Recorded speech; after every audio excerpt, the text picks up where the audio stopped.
What in the Vita Blue Yeah, I'm Yellow like, who's Belly? got the What the elevator music hell are going? you listening to? Friend of mine's on hold with somebody. Oh, okay. He's playing Vanguard and he's on hold with somebody. And speaking of all of that, Yeah. I've got a little story from this weekend that's going to crack all you guys up. Oh boy. I got a couple of my own. I do too. Considering the fact who we're celebrating today, Yep. I'm going to sprinkle in a few of them throughout the show. Well, right. all I got to say is, On your mark. Get get set. set. Let's go. I can't do it. We'll do it live. Do it live! I'll write it and we'll do it live! Mister, will you please wake up, wake up, wake up, wake up, wake up?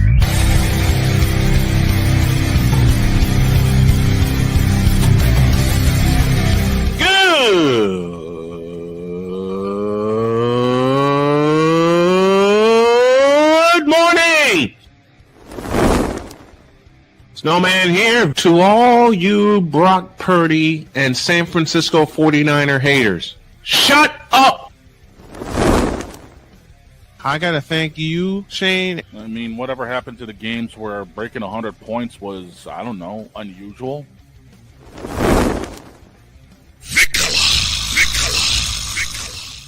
There was one word to sum up the All-Star weekend. Trays. Cause we take this job so serious. Splash Brothers, yes. Ray Allen, replace him with Steve Kerr. Reggie Miller, yeah.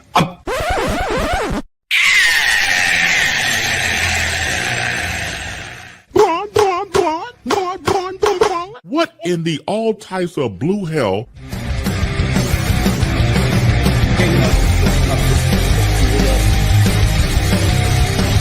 Oh yeah!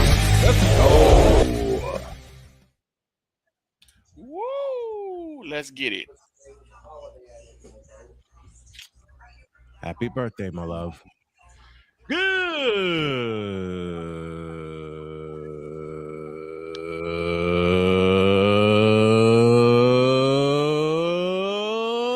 morning, and welcome to the Manic Birthday Monday edition of Snowman in the Morning. Glad to have y'all with us. And Charles Adderley is the first one in the chat with us today. Deets is standing by. The Tar Heels force Game 3 in the College World Series, and the College World Series got it right. We got World Cup stuff to talk about. I'm going to yell at my Chicago White Sox and praise them at the same time during hour 3. Jay Spivey joins us at the bottom of this hour. All right. But there was someone we need to celebrate today. Right. And that someone's my beautiful wife, Jody, because it is her birthday today. Mm-hmm. Happy birthday to the legendary Dr. K. And we're going to have fun. Okay. I'm going to share a few stories of her picking at me and me picking at her throughout the course of the show today. Mm-hmm. But I'm going to share a story that Victor and I were talking about before we came on the air. Okay. And it involves one Christopher Dietz. And I'm going to get him for this. I'm going to get him for this. Oh, boy. We were chatting one night off the air. I'm half asleep here in the office. I'm half asleep. I don't know what the hell they're talking about. Then the subject of NBA free agency comes up. Mm-hmm. Then the subject of, God help me, LeBron comes up. Oh, God, that's already ruined. I know. And Chris Dietz utters a line. And Dietz utters a line where, like I said, I'm half asleep. Mm-hmm. And I hear, Snowman, sorry, but not sorry. But LeBron's going to play with the Warriors. And I sat straight up. Like Undertaker. Dong. Right? I sat straight up. Oh, what? And Dietz repeated his line. He said, sorry, not sorry. Don't be surprised if this happens. My immediate response was, if that happens, I quit. If that happens, I ain't even got a I horse in the pony quit. show, and I'd quit. I quit. I quit. And y'all know how I feel. I'm old school to my heart. I mean, Vicola decides to troll me. Yes, I did. Use a troll. Immediately. I was definitely being a troll. Nice cap. There's no lie to be found. There's no lie to be found. And Victor texts me and says, hold on, let me do this right and pay homage to the mad scientist himself. Yeah. Victor texted me and said, quote, you can't quit. Think of the narratives. Yep. Close quote. Close trollish quote. And just to mess with Victor, I got this. This moment of bronze sexual stupidity is brought to you by Hooked on Bronix. When you start talking like an idiotic bronze sexual, Hooked on Bronix can set you right. Call 1-800-YO-KANG. Real LJP, now approve all this. So, with all that, with all of that, you can't quit. Think of the narratives. I decided to call him. And I knew he was going to call me. That's the thing. I Yep. said in 5 minutes, he's going to call me. And I couldn't help it. Nope. I was laughing. Victor picked up the phone and said, yes. And I said, you.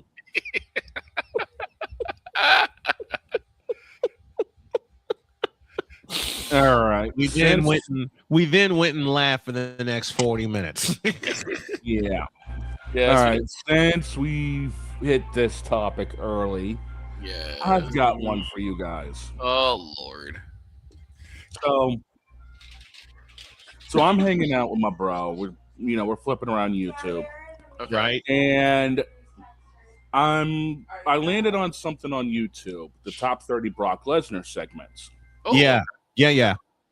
So we're watching that and talking about his run through UFC, his 2 WWE runs, and we're Yep. talking about the ego that Brock has had from time to time.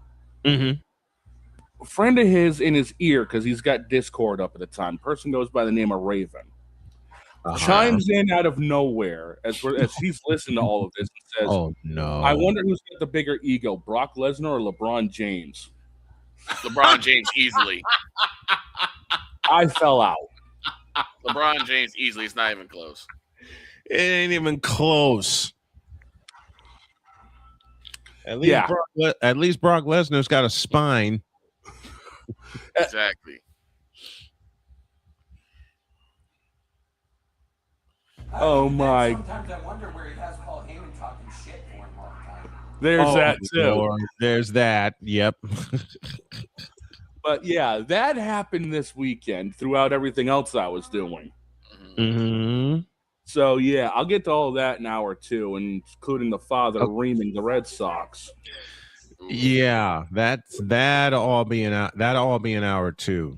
Like I said, Jay Spivey's at the bottom of One.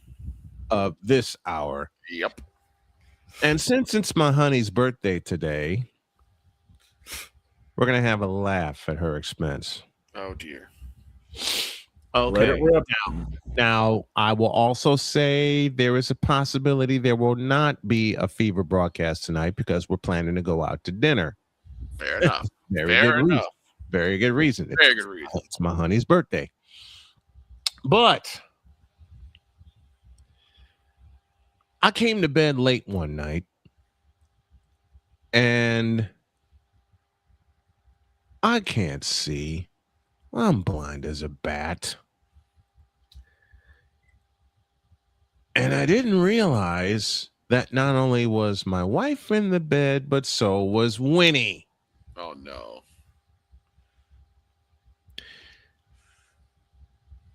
I'm exhausted. I lay back and I feel this little thing I feel this little thing trying to get free from under me.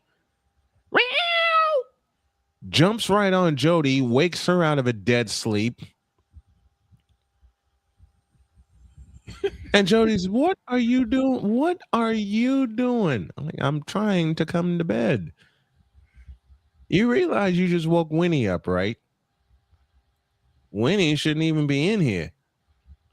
And that's when Winnie let me have it. Yep.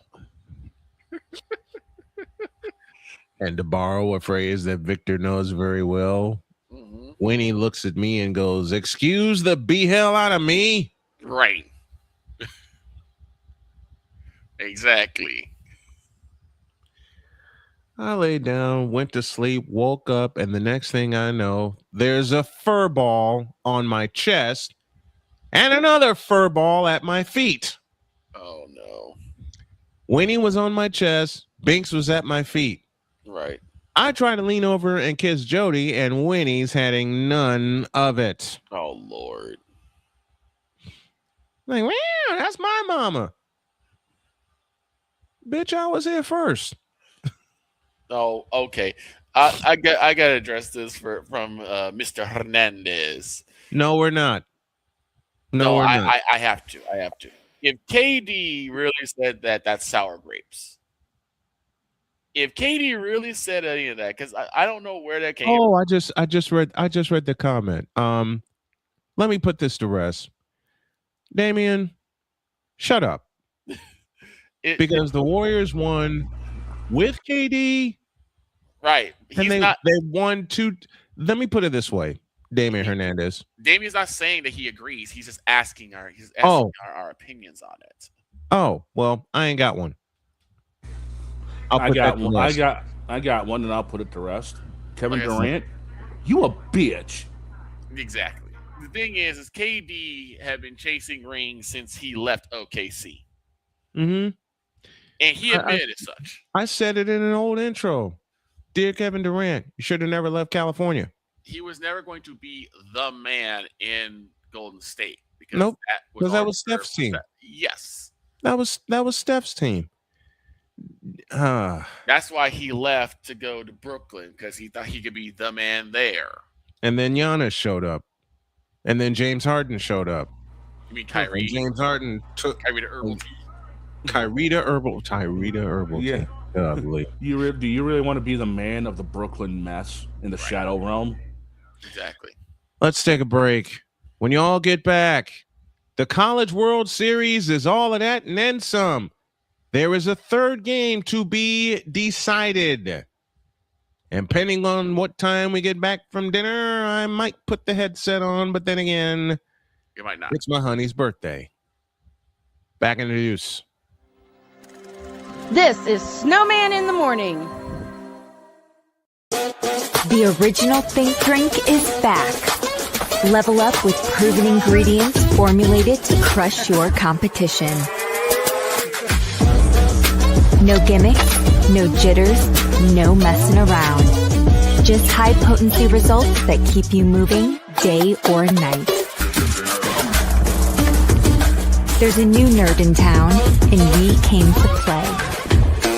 Nerd Focus. Smarter than energy. Here's an important message from the Diabetes Solution Center. Do you like pricking your fingers to test your blood sugar levels? No one does, but it's important to maintain your health. And now, by wearing a small remote device called a continuous glucose monitor, or CGM, you don't need to prick your fingers anymore. It's easy to use and helps you make more accurate diabetes treatment decisions. If you are testing your blood sugar 3 or more times daily, injecting insulin, or using an insulin pump, call the Diabetes Solution Center right now. And if you have Medicare or most major insurance coverage, you may be able to get a new CGM at little to no out-of-pocket cost. Shipping is free, and we'll even bill your insurance company for you. If you are testing your blood sugar 3 or more times daily, injecting insulin, or using an insulin pump, call the Diabetes Solution Center right now to learn how to end the painful finger sticks and get your own continuous glucose monitor, or CGM, at little to no out-of-pocket cost.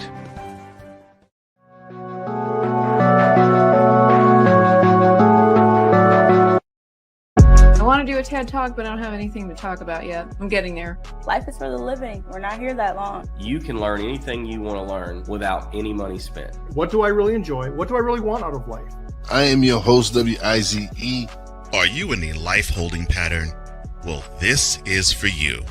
Welcome to the Stuck in My Mind podcast. Live every Monday, Tuesday, and Wednesday at 4 p.m. Central.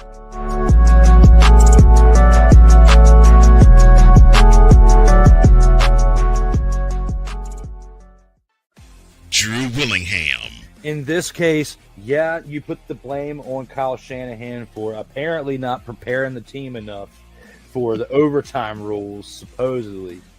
Cole Johnson. Peyton was considered the winner, and he was the darling of all darlings for Gerald. With a special appearance by Tyrone Alizé McDummy. Ain't nobody calling me. Text. Delete! Join these two football enthusiasts as they give you Total Football Talk. Live every Monday at 4 p.m. Eastern, 3 p.m. Central on the Sertoba Media and the Comey Media YouTube channels.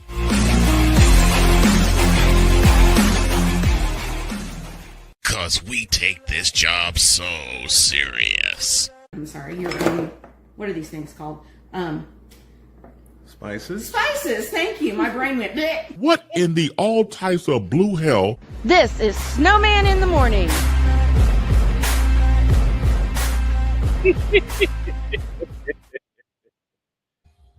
That will return this fall.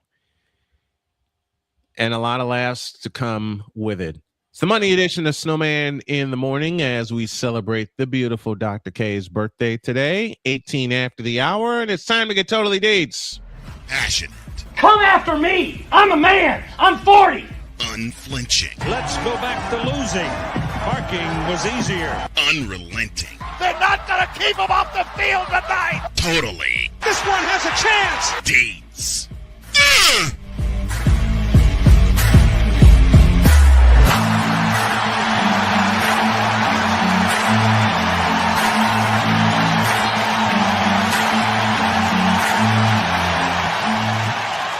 That's not just a murmur, that's a full-blown fibrillation.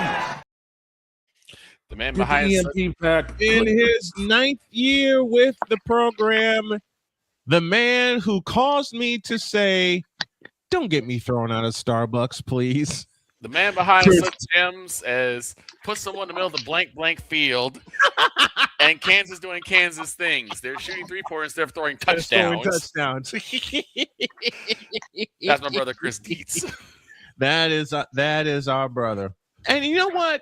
Let me throw Dietz some flowers here, because Dietz came to me and he didn't ask to be on my show. He didn't suggest to be on my show. As he demanded the Cowboys to put somebody in the middle of the doggone field, he said, Snowman, you need to put me on your show, especially for football.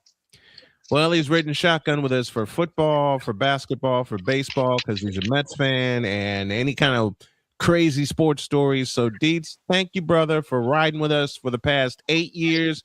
Looking forward to season 9 with this, as football's right around the corner. And my man, this show wouldn't be where it is without you. And I mean every single word of that, my friend.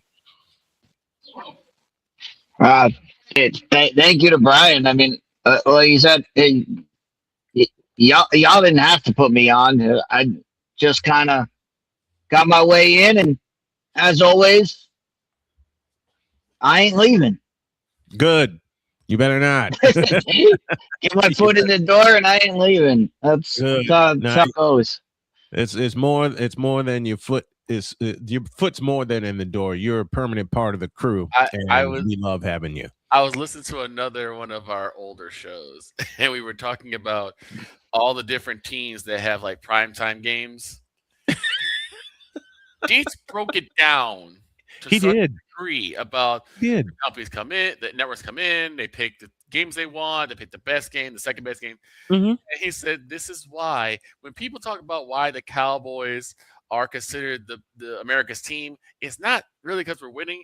It's because we're on the TV every blank week. We're on prime time every single week.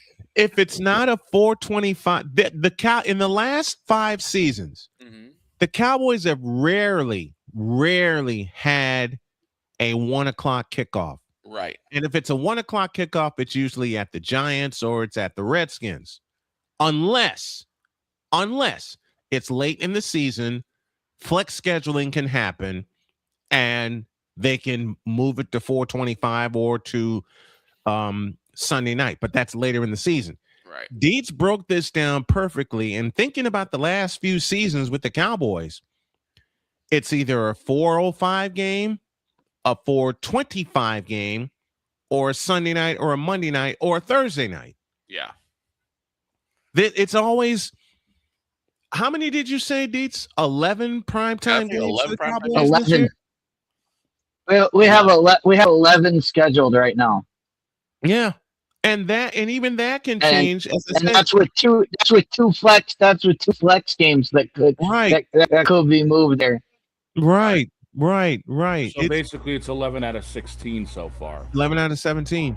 And Deets just said a moment ago with 2 flex games there. And those and you missed the obvious joke there. Okay. The Cowboys only play at 1 o'clock if it's the Giants, the Redskins, or the Texans, because nobody wants to watch the Texans. And you know what? That's true. So only one of the only 1 o'clock games they have is against Houston. The last time, as a matter of fact, I actually have their schedule up. Okay. Right. Get this. Their 1 o'clock games, as mentioned, at Houston. Yep. At home for Arizona. Oh, we get to play on the the road for Indianapolis. Oh my God! Oh boy! That's my first. And at home against Tennessee, and their Giants game out of the new year. And that's in Dallas. Yes, correct? It is. Everything else is 4 o'clock and beyond. Yep. Everything else is not only 4 o'clock and beyond. Every other game is 4:25. So it very well could be the game of the week because it's at 4:25. It's if it's 4:25, it's the game of the week. The game with the Indianapolis Colts. I'll answer your question, Deeds, because I know you're gonna ask. I don't know if she'll join me. It depends on her work schedule, but we'll see. Because I already, while I'm sharing funny stories about Dr. K, since it's her birthday, I'll share this one. She and my mother-in-law went to Kentucky one weekend. I remember this one. And I knew I had a loaded schedule. I had the 1 o'clock game with the Colts playing Tennessee, and I had a 4:05 game with the 49ers. So I said, you know what? Since Jody's not here, I'm going to get some extra rest and get ready to call the 49ers game. Right. And if you're wondering why I'm sharing stories about Dr. K, it's her birthday today. So we're having fun. So I'm knocked cold. Okay. Jody leaves and she says, I will call you when we get to Kentucky. I said, all right. Soon as she leaves, I hop into bed and I am knocked cold. All right. And you know I'm sleeping good when Lucy, God bless you, Lucy, was with me, and she hasn't budged. I turned my phone on just in case. Wouldn't you know it? Phone rings because I hear the song from Queen, You're My Best Friend, which is Jody's ringtone. Right. Hi, honey. Are you doing the Colts game? No. Well, you need to do the Colts game because we can't find it. Baby, it's on the Colts radio network. Then came the line that sealed my fate. Right. We're in Kentucky. Crap. Oh, I jump out of bed. I get dressed. I come in here. Everything is set up. I'm rolling right along. And then my stomach starts to do backflips. And I'm like, now what? So I turn on the commercial package. I make sure I loop it. I run to the restroom. And Jody later on tells me that she knew that I was in the bathroom. I said, how do you know I was in the bathroom? Because your break was longer than 2.5 minutes. By the way, boss, if you plan on calling that Indianapolis game, you'd be pulling a double because your 405 is Oakland, San Francisco. Tell me that's in Levi's. Yes, it is. Good. Napoleon ain't gonna like me, but screw it. Damian Hernandez. Yes, by the way, I said Oakland because F Las Vegas. It's Oakland. It's the Oakland Raiders. Okay. Just like it's the Oakland. They're not in Oakland. They're not in Oakland anymore. But it's the. I don't blame them. Nobody wants to be in Oakland. I know, but it's still the Oakland Raiders. It's still the Oakland Raiders. Damian, I think I'll address this question to Dietz because Dietz been wanting to talk about it, and we are going to get to this today. Damian Hernandez's question: I get why the quarterback from Texas Tech, Brendan Sorsby, shouldn't be allowed in the NFL, and I agree. But if we're going to kick him out of the league, why don't we ban Ridley and Jamo? I don't know who that is. I don't know who that is. Explain those two players. Go ahead. Yeah, explain those two players because they betted on games as well. Dietz, I'll see that to you. Well, let's let the dog first because dog asks explain. Yeah. No, I got to figure out who those two players are because this is the first time I know. of other two players Calvin Ridley is one of those two players. Yeah, Ridley. Okay, so Calvin Ridley. I don't know who the other player is. So, Damian, if you can clarify who the other player is, that will be great. Dietz, I'm giving it to you because I don't know, man. I'll give it to Dietz. Calvin Ridley is he's in the NFL. Like, the NFL they don't have a non-gambling policy. Right. They're one of the only leagues that doesn't have a gambling policy. Right. So, that would be my guess is that you look at the NFL. The NFL is tied to a number of different gambling sites. So. Yeah, DraftKings. They really don't have a gambling. They don't have a policy in the CBA. Okay, I see who the player. I see who the player is. So, I see who the player he's talking about. Jamison Williams. Jamison From the Williams. Detroit Lions. Got it. Oh, okay. Yeah, that name sounds familiar. Yeah, and if I remember correctly, I believe Jamison Williams was hit and was suspended. So they're that's an NFL. That's an NFL. The NFL on suspensions is if you break the rules, goes to the suspension committee and they would be against. And would Brendan Sorsby? First off, Brendan Sorsby is not an NFL player right now. Right. Unless he gets picked up in the supplemental draft, and then once he's picked up, then he is subject to the NFL Rules Committee, and you can't. The NFL can't suspend him for something he did in college. That's right. I mean that's overstepping the boundaries of what the NFL can do. Like if he bets on games while he's an NFL player, that's an NFL issue. That if he's doing that while he's on an NFL roster, that's for the NFL to decide if they want to do anything with it. Right. All right, we're due for a break. Ryan McCarthy says, "Good morning, Snow Crew. Happy birthday, Dr. K." Ryan also says Jamison Williams was suspended 6 games, as was Stanley Berryhill and Nicholas Pettit-Freer. For gambling on team grounds. There we go. All right. Perhaps or something? Let's take a break. When we come back, Jay Spivey is with us, and the North Carolina Tar Heels have a winner-take-all tonight. Oh. We'll break it all down Why for is you. you probably happy at this point? Shut up. Back in the deuce. This is Snowman in the morning. The original Think Drink is back. Level up with proven ingredients formulated to crush your competition. No gimmicks, no jitters, no messing around. Just high potency results that keep you moving day or night. There's a new nerd in town, and we came to play.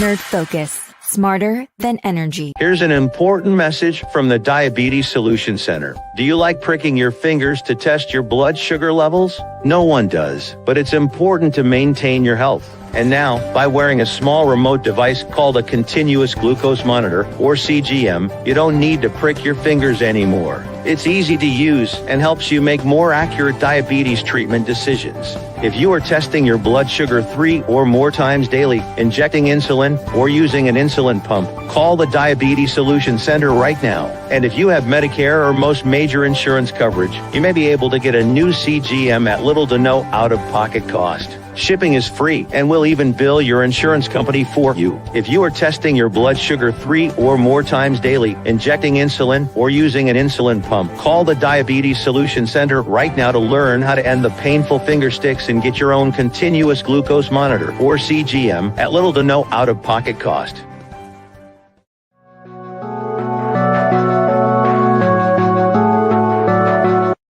I want to do a TED Talk, but I don't have anything to talk about yet. I'm getting there. Life is for the living. We're not here that long. You can learn anything you want to learn without any money spent. What do I really enjoy? What do I really want out of life? I am your host, WIZE. Are you in a life holding pattern? Well, this is for you. Welcome to the Stuck in My Mind podcast.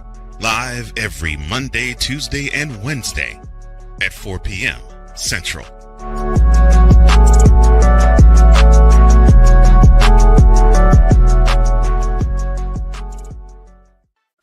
Drew Willingham. In this case, yeah, you put the blame on Kyle Shanahan for apparently not preparing the team enough for the overtime rules, supposedly. Cole Johnson. Peyton was considered the winner, and he was the darling of all darlings for Gerald. With a special appearance by Tyrone Alizé McDummy. Ain't nobody calling me. Text delete, delete, delete, delete, delete, delete. Join these two football enthusiasts as they give you Total Football Talk. Live every Monday at 4 p.m. Eastern, 3 p.m. Central on the Sertoba Media and the Comey Media YouTube channels.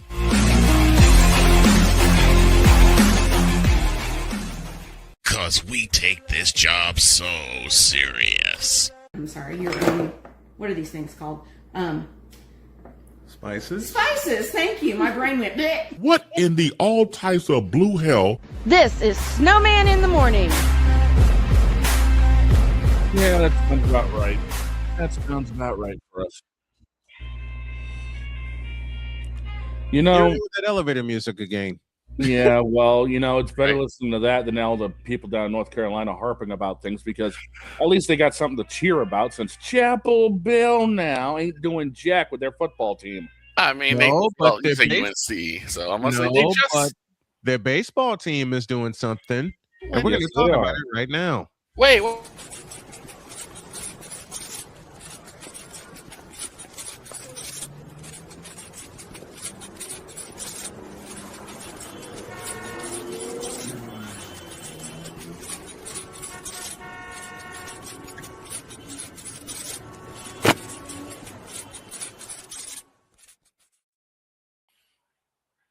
Bobby is with us. Good morning, Jay. How are you? What's up, guys? good morning, Mr. Spivey. Hold on. Time out. What? We're talking baseball? Actually, Don't Don't you know nobody talks about baseball?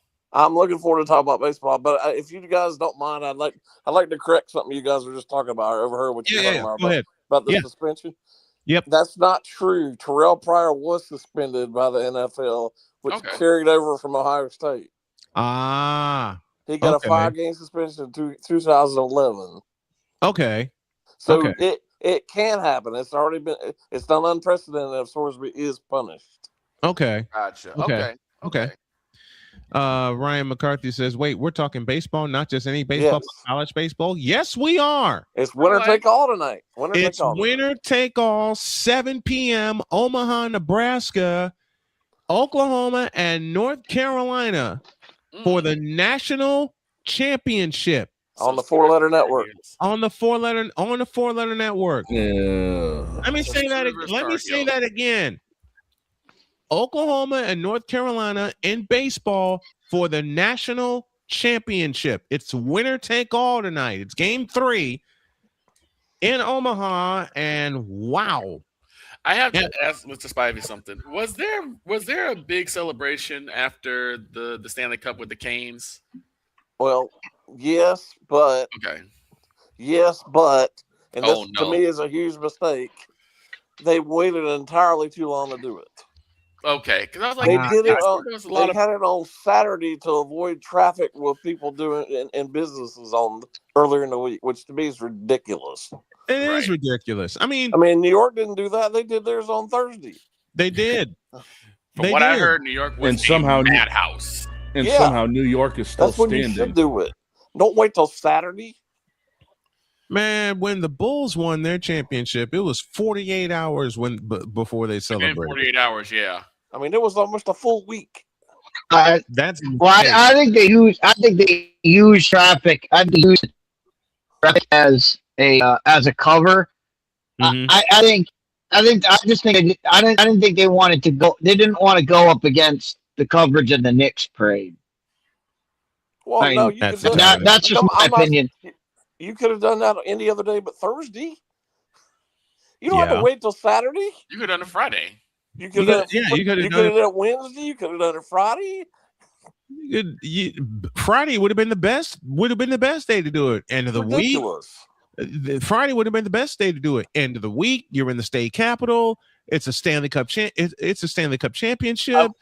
I'm only asking because I didn't see a whole lot of like coverage. Well, that's why it's on Saturday. That's why.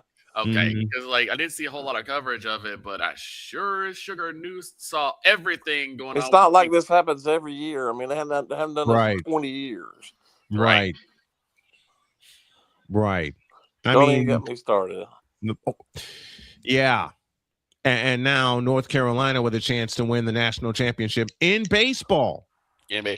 So wait a minute. Do you think our favorite person knows there is a game tonight? I'm about to say. So wait a minute. So the chance that the Tar Heels will win a championship in baseball, and they already won a championship in hockey. The two sports that this individual does not want to cover are the ones winning champions. Meanwhile, the Panthers are nothing.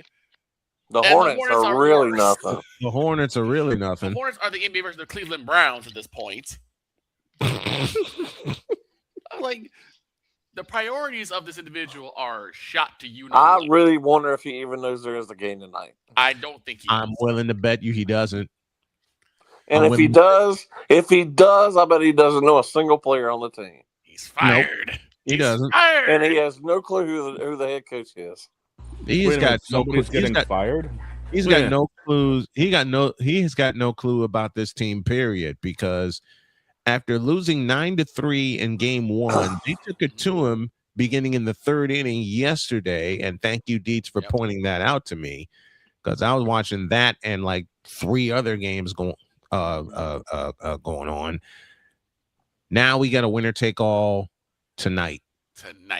And I'm willing to bet you, like Jay just said a moment ago, there's a certain individual who not only begged Jay and I not to talk baseball on my program, but basically forbade us from talking. He forbade us from talking baseball. And to share this story, you know what we did every week? Talk baseball. We talk baseball. as all the time. The only time he allowed it, and I put the word "allowed" in quotes, was the passing of Hank Aaron, right? Was the passing of Henry Aaron. He told us that on the air that day. He did. It's weird to me. It's weird to me that would be the only time that you would talk about when someone's passed. Not talk about all the legends. And it was like he got on there and he says, "I feel like we need." He said, "We don't normally talk about baseball on this show, but I feel like we need to talk about the death of Hank Aaron." When he said that, when he said, "Wait a minute." When he said we normally don't talk about, look at dates. Look at dates. You can't make this up. You can't make this up. For those of you that can't make this up, man. For those of you that are listening on our radio stations, Dietz had this look on his face. He face palmed. He face palmed. He did. He face palmed.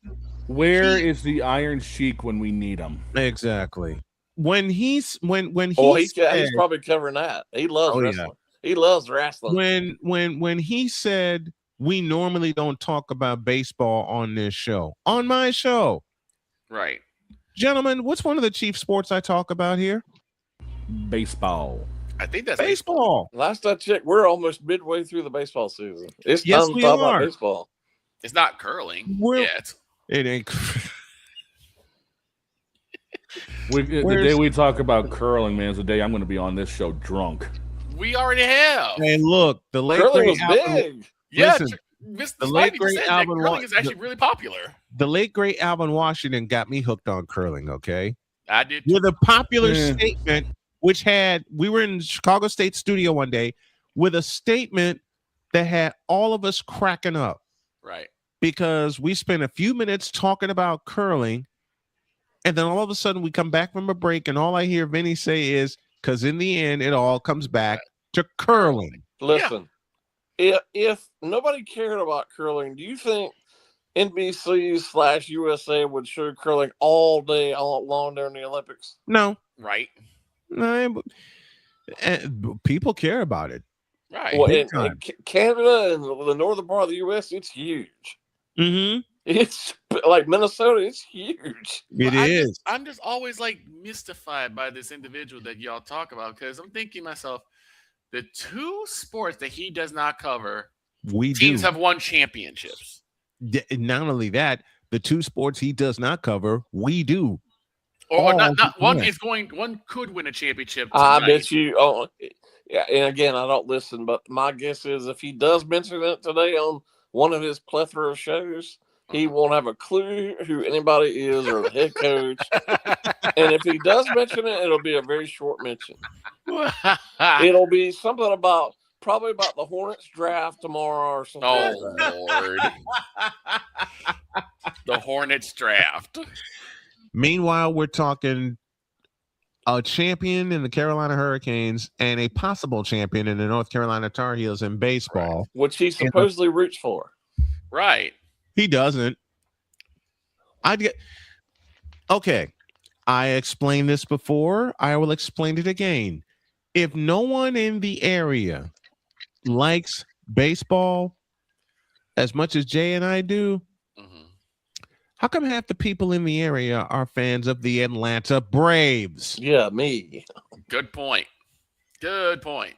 Because I can tell you, when Jody and I lived in North Carolina, and Jody admitted to me Jody said to me, I don't like baseball. But I talk to a lot of people, and it's either they either love the Atlanta Braves or the Tampa Bay Rays. Most of the time, it's the Braves. The Rays? Where do you hear that?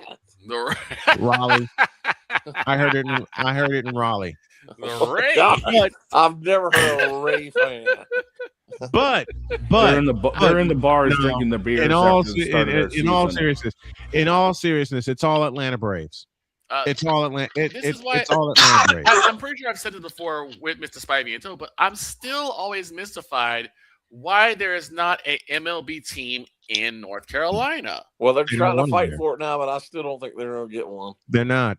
I think it's going to be Nashville and somewhere else, but yeah, Nashville is almost guaranteed to get one, apparently. Yep.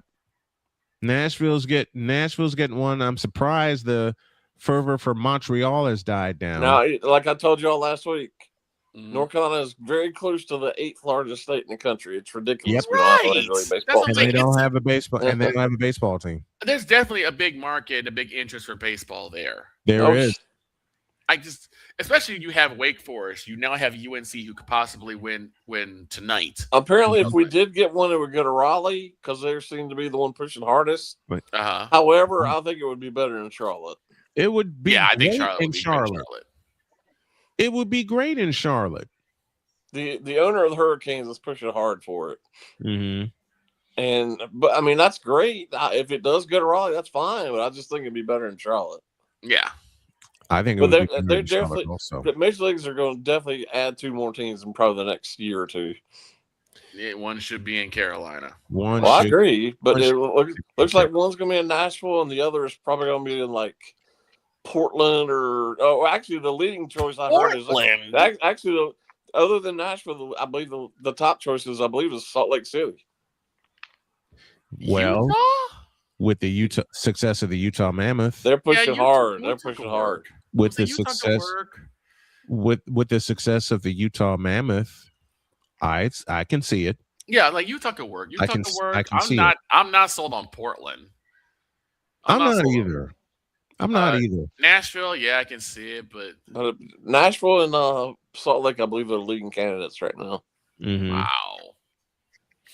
And then you got the A's that are moving to Vegas. Just to anger that individual. I hope there's a I hope they can get this stadium. They are definitely building this dome in Vegas. But if y'all paid attention to the A's playing in Vegas last week, it was home run derby. Oh yeah, it was. So hopefully the stadium can mitigate that somewhat. But wow, I don't want to see 15, 12 games every day. Right. I don't want to see that either. I want to see some pitching duels. The first position I ever played when I played baseball, I was a pitcher.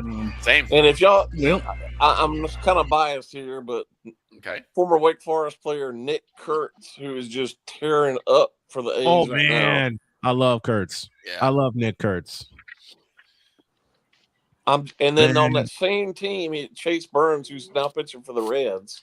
Mm-hmm. Somehow that Wake Forest team did not get out of the first round of the NCAA tournament. I know. Wow.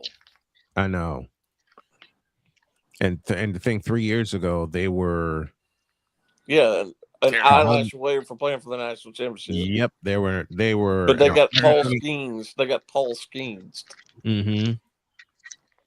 I mean, it was an 11-inning classic.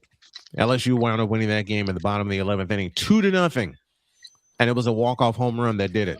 And would have played Florida in the championship. Yep, they would have played Florida in the national championship series. This one tonight. Mm-hmm. What is the? I'll go ahead and ask. What's the attitude, Jay, around that area for the baseball Tar Heels and what they're playing for tonight?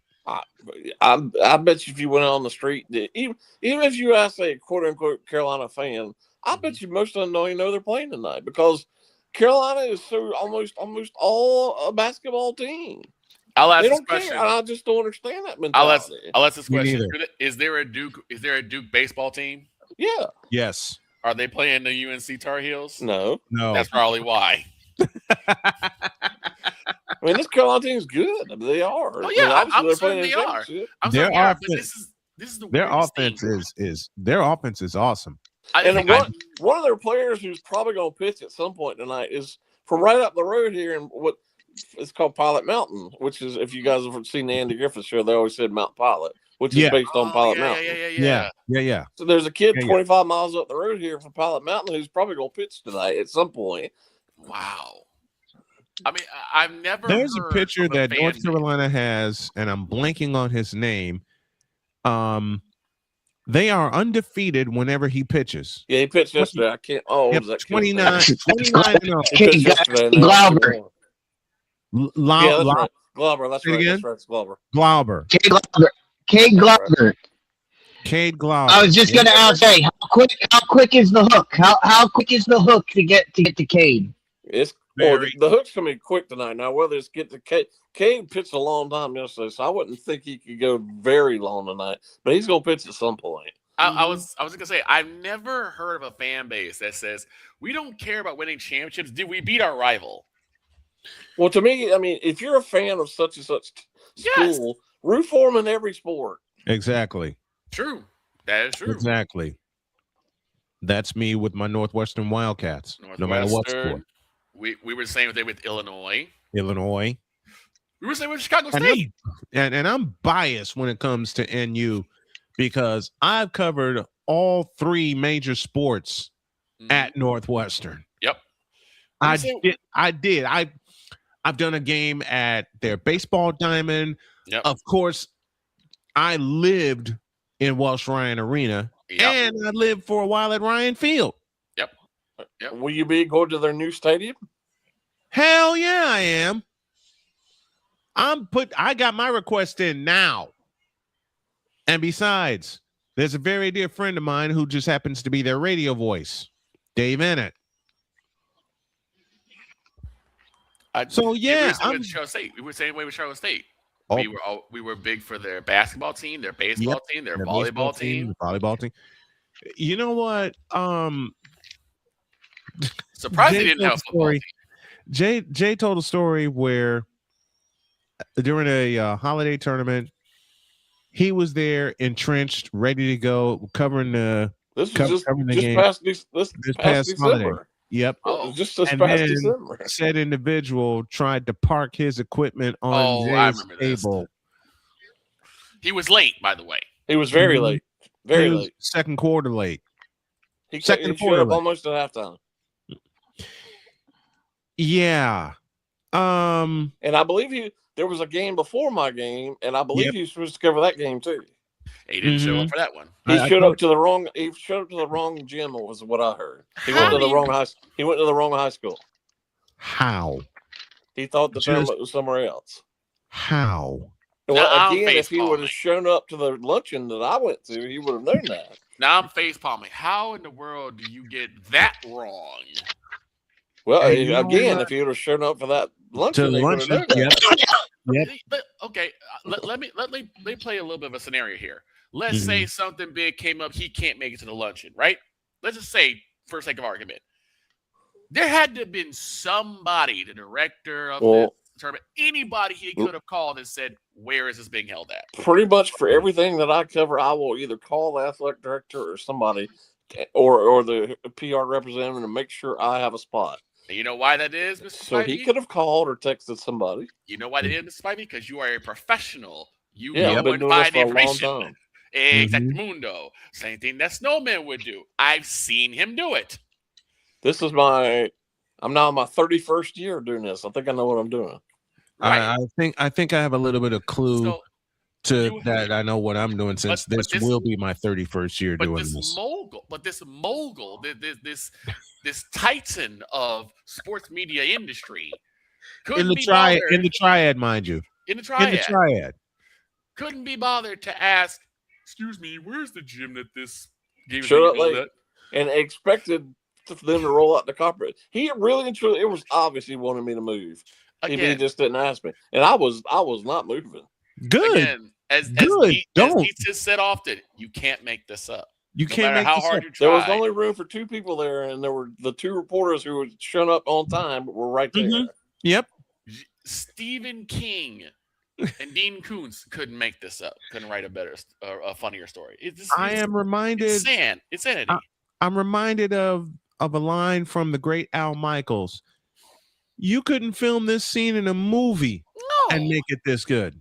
No. So he went whining down to the city county athletic director, and she gave him a table on the other baseline. He went whiny. And left his stuff at the table. Wait a minute. So. He does whine. He does. Apparently, it was obvious he thought he was more big time than I was. Listen, when I did the blue chip basketball league, when I lived there, as it was a drive from Henderson to Winston-Salem, and I got there at least an hour prior to tip off, and he had me do 2 games each and every time. I made a stop by the table and made sure the rosters and the lineups are correct. Correct. And I'm doing my usual. I check with the PA announcer and I ask, is this the correct starting lineup? Correct. And he says, if there's any change, we'll let you know. This guy came over to me and he said, you shouldn't talk to them. Why not? Well, you know what? One thing he does that a lot of other announcers do that they shouldn't do, real announcers will go to somebody and ask for the correct pronunciation of somebody's name. He does not. Okay, you know what? And you know what? I do that too. When because Snowman actually, like he said, if you ever find yourself confused on how to pronounce a name, always ask. Never get somebody's pronunciation of a name wrong. When I did some travel baseball, one team that we did was a team from Japan. They came from Japan. Yes. And I asked specifically, how do all these names get pronounced? Because I wanted to make sure I got them right the first time. Mm-hmm. And I had this question for Dietz. Dietz had this thing called Contenders, Pretenders, and the Detroit Lions. What would this guy be? Would he be a contender, a pretender, or a Detroit Lion? Before you answer that question, I'll go one step further. Contenders, Pretenders, Detroit Lions, or Cleveland Browns? I'll go one step further. Dietz, the floor is yours. How do you? It's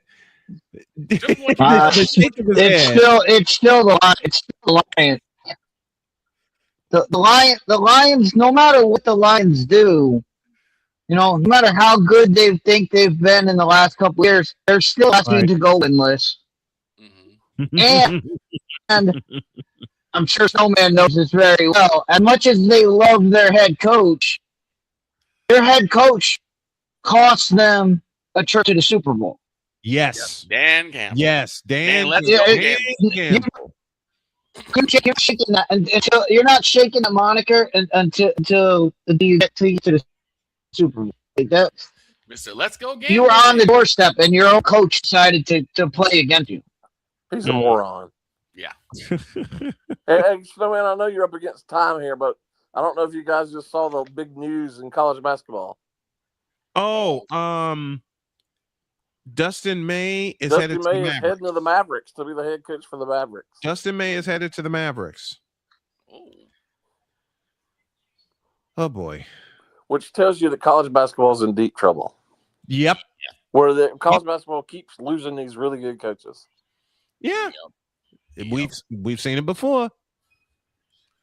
I was We've seen it, I had we've to ask seen it that before. question because just from what I've heard from you guys about this individual, there just seems to be no redeeming qualities about how they run their business or how they run a game. I will tell you, you know what, Victor? We're up against the clock here. I'll tell you a story about, I'll just save it until after the break. And we gotta get to a break. Jay Spivey is here with us every Monday at this time. Bottom of hour 1 is when he will join us, and it's permanent and it ain't changing. But Jay, thank you very much for joining us, and thank you for 4 years of being on the show with us. Looking forward to the 5th season with us. Thank you, my friend. All right, guys. Baseball. Appreciate it, Jay. All right, Jay. Enjoy the game tonight.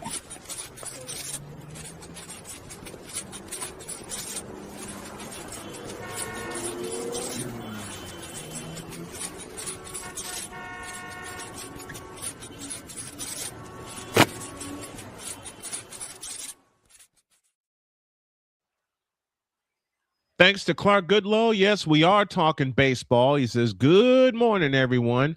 Gina's here with us, a member of the Pure Adrenaline Sports Cruise. She says, good greetings, Mr. Snowman, and happy birthday to Miss Jody. Have a beautiful day. And yes, we are celebrating Jody's birthday today with a lot of laughter and a lot of fun. Coming up next, the droid will join us. But when we come back, I got a story about how I outdress our favorite mogul. And it pissed him off. Oh, dear. Back in the deuce. This is Snowman in the Morning. During bad weather, driving can become downright dangerous. What's your emergency, please? Trust Battle Vision Storm, the revolutionary glare reduction glasses that turn your sight bright during bad weather at night or during the day. Watch your ordinary vision become extraordinary. Battle Vision Storm uses light optimizing lenses that block blue rays so you see clearly in heavy rain at night or blinding snow during the day. Heavy rain, snow, sleet, or fog can make it impossible to drive. Not with Battle Vision Storm. Get your Battle Vision Storm for only $19.99. But wait, due to rising costs and supply chain shortages, this may be your last chance to get your very own at this low price. There is a strict limit of 4 Battle Vision Storm per order while supplies last. Don't wait, order now. Call 1-800-483-6319 or visit battlevisionstorm.com. So call 1-800-483-6319 now. Here's an important message from the Diabetes Solution Center. Do you like pricking your fingers to test your blood sugar levels? No one does, but it's important to maintain your health. And now, by wearing a small remote device called a continuous glucose monitor, or CGM, you don't need to prick your fingers anymore. It's easy to use and helps you make more accurate diabetes treatment decisions. If you are testing your blood sugar 3 or more times daily, injecting insulin, or using an insulin pump, call the Diabetes Solution Center right now. And if you have Medicare or most major insurance coverage, you may be able to get a new CGM at little to no out-of-pocket cost. Shipping is free, and we'll even bill your insurance company for you. If you are testing your blood sugar 3 or more times daily, injecting insulin, or using an insulin pump, call the Diabetes Solution Center right now to learn how to end the painful finger sticks and get your own continuous glucose monitor, or CGM, at little to no out-of-pocket cost. Whether it's news, the largest egg producer finds bird flu in chickens at a Texas plant, weather, devastating tornadoes rip through the heart of the United States, inspiration, a breast cancer survivor completed the journey of chemotherapy and now begins a future one of matrimony, or sports. Michael Jordan is shown on a photo with Diddy. LeBron James has a video extolling the virtues of a Diddy party. This has been yet another beating a dead horse presentation. We got you covered. BS3 Network, in association with Comey Media Incorporated, proudly present The Morning Shift with Cole Johnson. Live every weekday at 8 a.m. Eastern, 7 a.m. Central.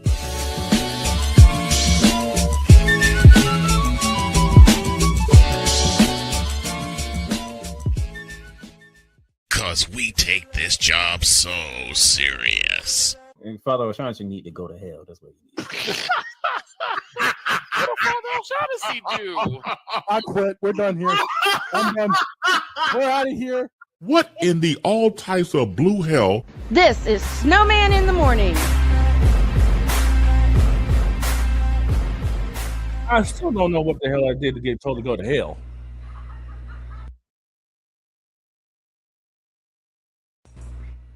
Mooted. Father O'Shaughnessy. It's Father O'Shaughnessy's fault that I came back mooted. 11:04, and we owe you an ID. This is Snowman in the Morning. Broadcasting live in your region, across our nation, and around the world, this is Snow. Wait a minute. Try that again. 11:04, we owe you an ID. You're listening to WQVZ, 1700 AM Mission Radio. Broadcasting live in your region, across our nation, and around the world is Snowman Multimedia. We need to see it. Put somebody in the middle of the. In the end, very a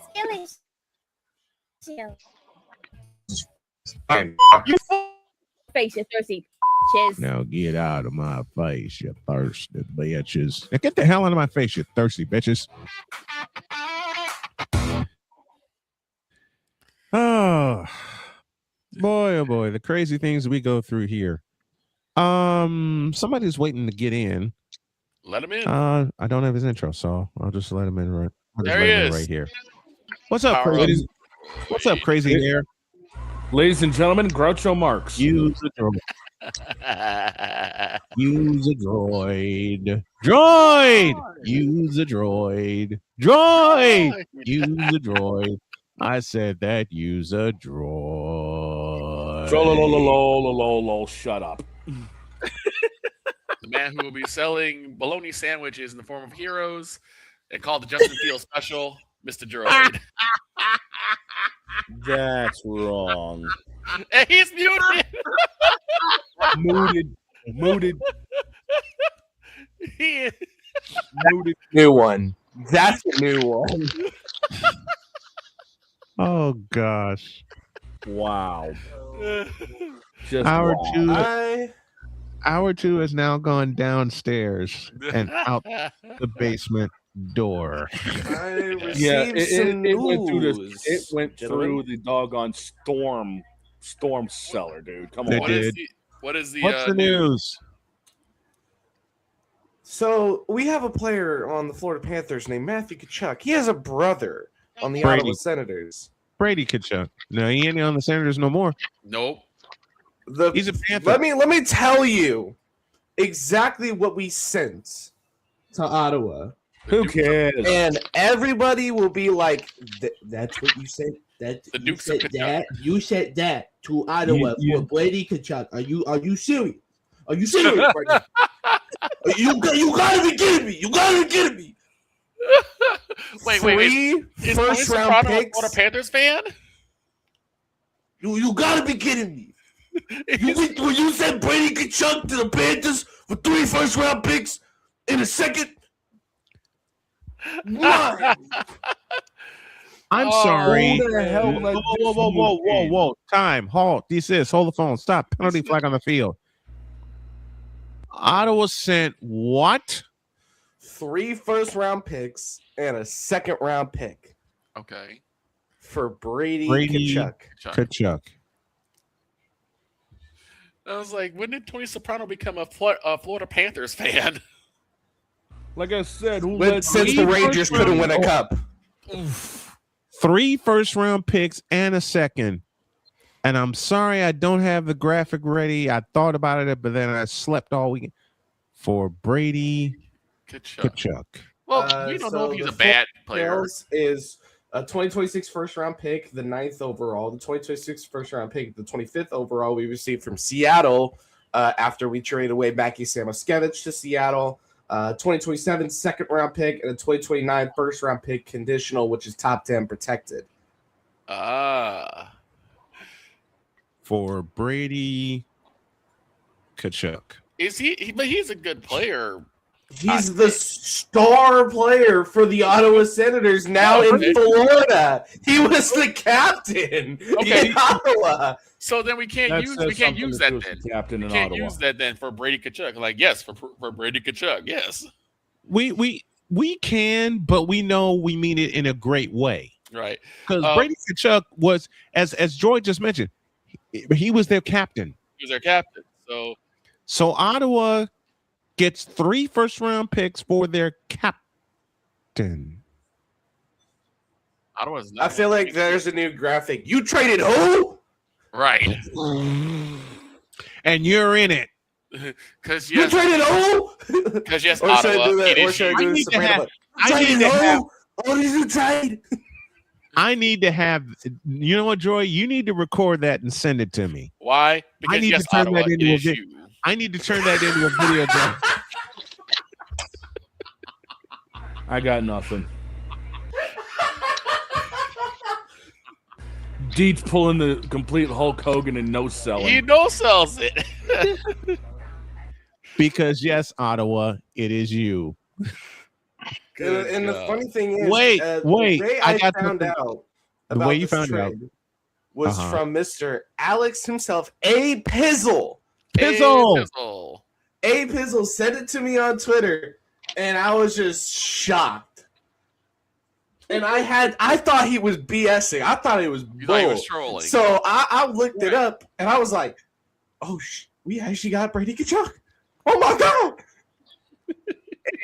If you ask my parents, because I still live with my parents, my lovely folks, I screamed, "Oh my god!" and my mom thought there was a spider or a snake in my room. So I just got a message from the Ottawa Senators. They say the following: well, that trade bleeping sucked. And I got a message from the Florida Panthers. I sent besides that, I'm getting a wire here. The Florida Panthers just sent the Ottawa Senators a text message, and it says, You like that? You like that? 2 Chainz cousins. Meanwhile, the Ottawa Senators, in realizing what they gave up and received, are going, Are you kidding me? And Oh, hell no! Yeah. But the thing is, like, in the long meanwhile, run, I got a lose this letter. trade. I just got a telegram from the Boston Bruins, and they're like, "Okay, who cares?" You should care because we're in the same division, buddy. You are in the same division. No. I got something even better. Imagine being a Patrice Bergeron back in Boston, and you see a Florida Panther, Matthew Tkachuk, and Brady Tkachuk skating right towards you. You know what? I got something even better. I have Dietz's reaction in verbal form right now. I can't play the whole thing, but I can play part of it. Jesus Christ! Not only that. With the complete no sell of this thing, Dietz is sitting there going, I ain't got no time for this bullshit. Right. The Ottawa Senators throws to Jesus Christ. Jesus Christ. And also, I wanted They need to say put somebody in the middle of the blank rink. In football news, unfortunately, we have somebody who passed away in Liga 1 in France. Stade Bressois, 29, announced that their manager, Eric Roy, passed away at the age of 58. One of the greatest managers I ever saw. He took a small Brest squad and took them to the UCL twice. Wow. Dietz, what are you doing over there? He's making sure that what my information is correct. He's like, the Ottawa Senators. What? He's making sure that the Cowboys put someone in the middle of the doggone field. And right now, I'm looking at my SEC review. Oh, Damien, you're not right. Oh, how many games there are? How many games there are in the SEC this year? It's wild. Damien, you're not right. I didn't do it. What is a way to like describe this trade the best way? Like how could I put it in NBA terms? It's like Tyrese Halliburton to the San Antonio Spurs. It's like Golden State trading for LeBron James. Oh hell no! No. Snowman knows why. I said 15 yards. Snowman knows why I said that. They don't have to. But they don't have to trade. They don't have to trade for LeBron James. LeBron James can just. LeBron James is a free agent. He can just sign there. 15-yard penalty, Victor. Go back. There's a penalty on the field. Unsportsmanlike conduct. BS. I am going to get hit by Snowman. Unsportsmanlike conduct and unnecessary roughness. Okay, I mean Victor Locke, number 25. 20-yard penalty. Go back. 20-yard penalty. He said 20-yard penalty. He didn't say 15. He said 20. 20. Victor's going to get hit with a couch And tag it's from been Jim's predicted- Couch Company. It's been predicted by more than one. It's been predicted by more than one basketball analyst. Oh, goodness. I also want to bring attention to a couple of World Cup things before I get on out of here because I'm looking at my woman and she wants me getting back in bed. So, all types of blue hell. Okay. The world, and as of Friday, because I wasn't here Friday, obviously, I was tired and wanted to go to work. On Friday, Paraguay beat Turkey 1-0. Brazil beat Haiti 3-0. Morocco beat Scotland 1-0. And then the United States of America took down the Socceroos, Australia 2-0 on Friday. Wow. And they're in the knockout round. What was that team again? Scotland. Me. What's up, MacDoc? Right. And then on Saturday, the Netherlands played Sweden, destroyed them 5-1. Oh my Germany God. with a comeback win over Cote d'Ivoire. Cote d'Ivoire took a lead early in the game in the 30th minute and held on to that until the 68th minute when Undav scored twice in the 68th and stoppage time. Curacao took their first point in the FIFA World Cup, drawing with Ecuador, and this game was in Kansas City. And then Japan made quick work of Tunisia 4-0, making Tunisia eliminated from the knockout stages. Wow. Last night, Spain destroyed Saudi Arabia. Iran drew with Belgium. Cabo Verde took another point in their group, drawing Uruguay. So 2 points for them. Uruguay also has 2 points. They will go their ranking in the groups will go based off of their FIFA rankings. So Uruguay is obviously going to be ahead of Cabo Verde because Cape Verde, is high up. And Egypt took down the Islanders, aka New Zealand, 3-1 goals from Trezeguet, Salah, and Zico, and Sherman from Tim Payne. And today, you got Austria and Argentina. Messi hopefully looking to break the goal record, most goals scored by an individual in multiple World Cups combined. Iraq plays France, Senegal plays Norway, and the Algerians, the people who have taken over the city of Lawrence, Kansas, and we love them for it, plays Jordan, and that's going to be at 10 p.m. Wow, that's late. Yeah, I did a soccer match once in the rain. In the rain. I was dry. How do you tell stories of the World Cup and not even tell the biggest score of the World Cup? And that is the 40-year-old goaltender for Cape Verde? No. The country of Scotland versus the city of Boston. All right, so drank Boston. They went to the pub and the pub ran out of beer because the Scottish.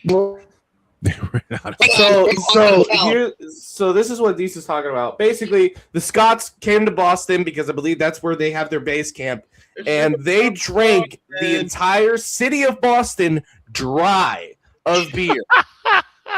And I am not kidding. I am not joking. You can ask Shane or two. They drank the city of Boston dry of everything except Budweiser. Okay. Oh my God. Okay, so I need to remind you. I don't know if this was The Simpsons or if this was. Hold it. Time. They drank the city of Boston dry. I have to hold on. Wow. I don't know if it's Simpsons. Damien, shut up. I appreciate it because I love Bob Ross.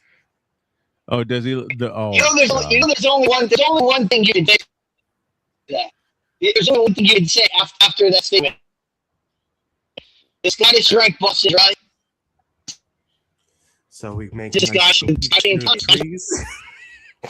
it, man. That's Scottish doing Scotland things, man. Right. And then also the Scots also attended a Boston Red Sox game against the Texas Rangers in Texas. Not in Texas, in Boston. In Boston. I just forgot Fenway. Right. Fenway How Park. can you forget Fenway Park? And then they did their chants. It was lovely to listen to here. And it proves that, and I saw this funny tweet, and I gotta repeat it because it's like the World Cup makes it look like we're just children, and our parents hate each other. Get the heck out of here, Droid. Droid joining us there on the program. Sweet Jesus. We need a break. Drink Boston Dry. Good grief. I'm wondering, Speaking of Boston, oh no. when we come back, Father Sean O'Shaughnessy. What? Oh, hell no.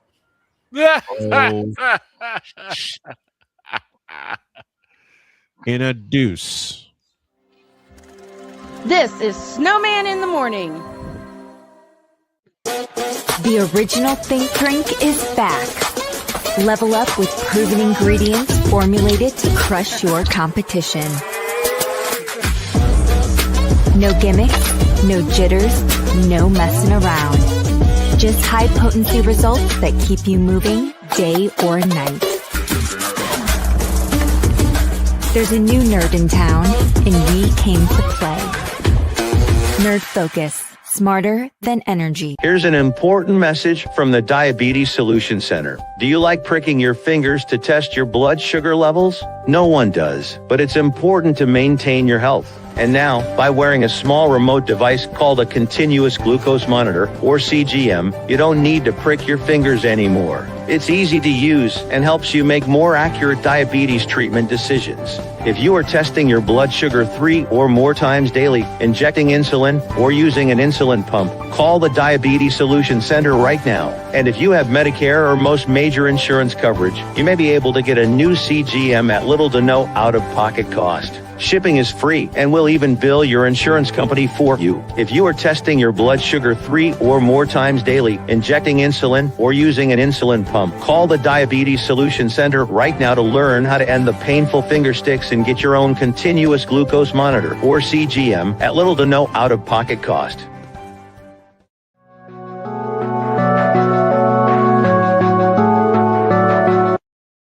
I want to do a TED Talk, but I don't have anything to talk about yet. I'm getting there. Life is for the living. We're not here that long. You can learn anything you want to learn without any money spent. What do I really enjoy? What do I really want out of life? I am your host, WIZE. Are you in a life-holding pattern?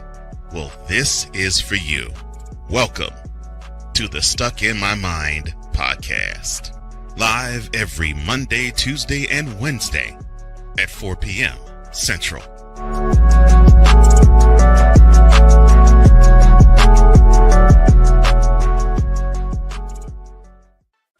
Drew Willingham. In this case, yeah, you put the blame on Kyle Shanahan for apparently not preparing the team enough for the overtime rules, supposedly. Cole Johnson. Peyton was considered the winner, and he was the darling of all darlings for Gerald. With a special appearance by Tyrone Alizé McDummy. Ain't nobody calling me. Text. Delete! Delete! Delete! Delete! Delete! Delete! Join these two football enthusiasts as they give you total football talk. Live every Monday at 4 p.m. Eastern, 3 p.m. Central on the Sertoba Media and the Comey Media YouTube channels.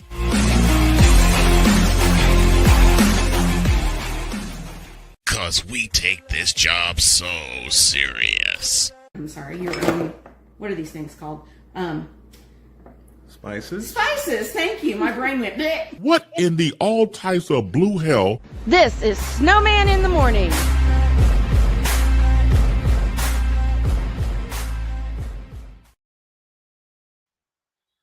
$25 after the hour now, and he was here.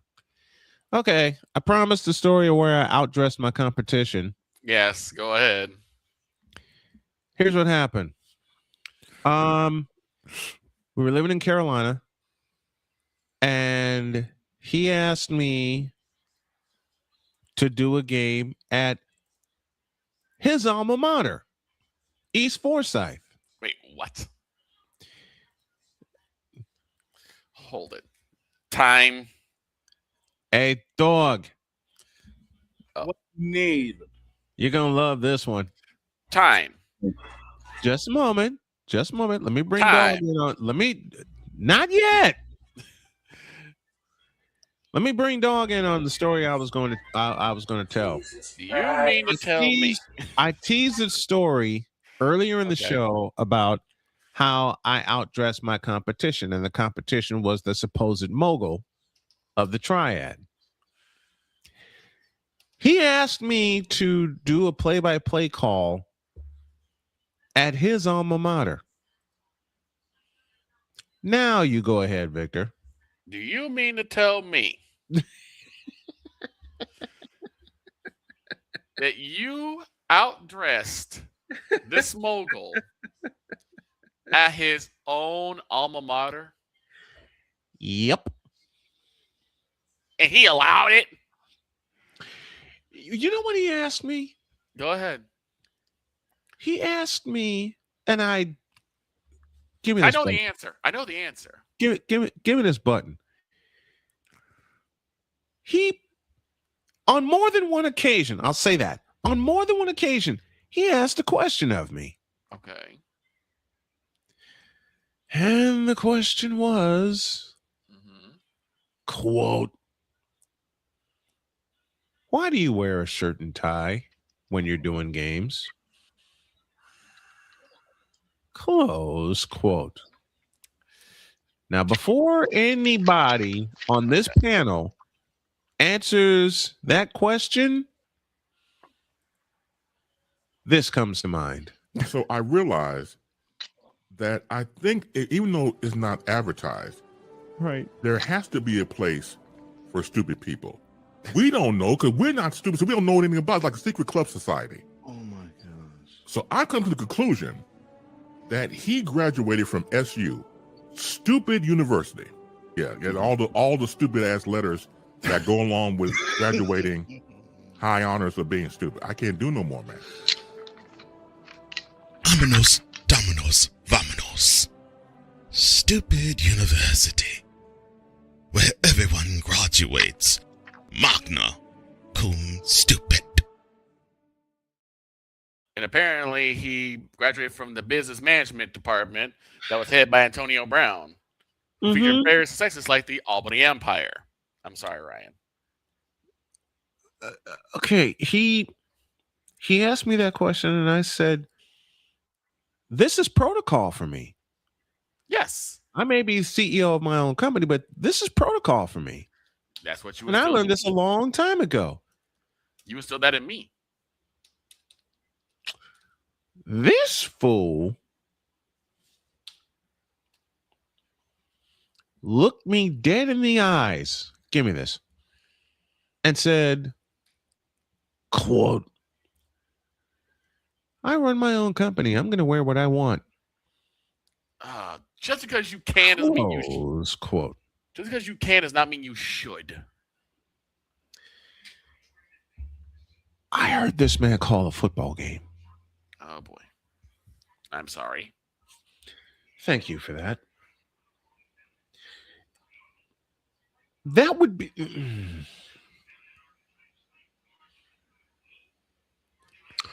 I can't think of a good comparison. Because there ain't none. No.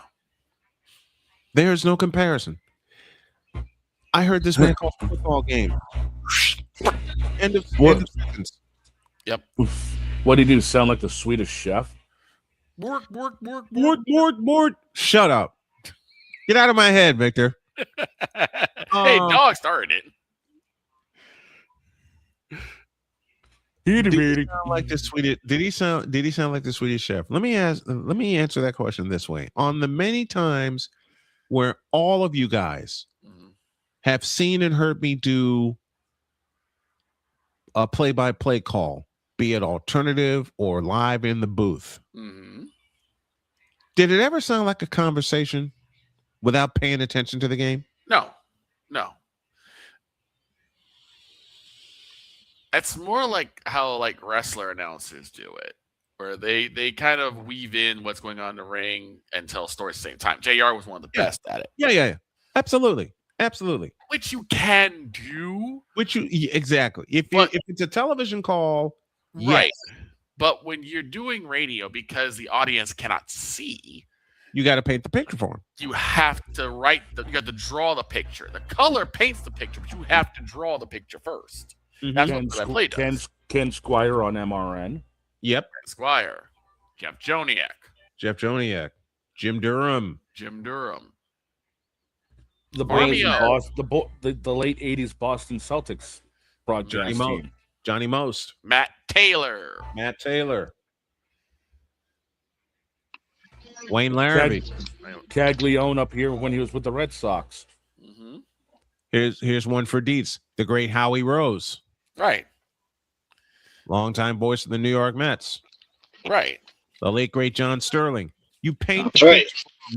You could do a simulcast all you want, and it was Jim Durham and Johnny Kerr, and watching Sports Vision that taught me about the simulcast era. Right. The first simulcast era. Mm-hmm. Because if you think about it, everybody's got a YouTube channel now, and everybody think they has a voice and all kinds of things like that. I actually have 4 different radio stations. Mm-hmm. Okay.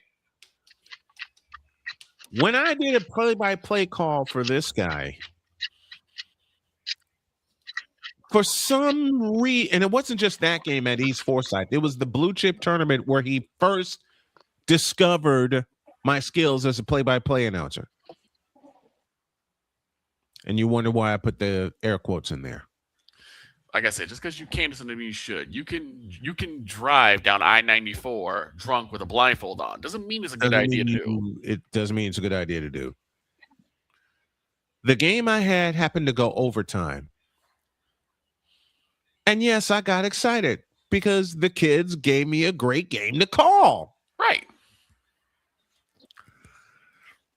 You enjoyed the game. You know, this man said to me, I've never heard an announcer like that.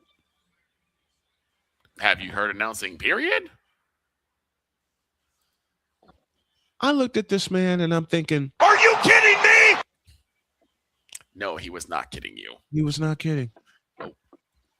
Dietz, I beg it. He was not kidding.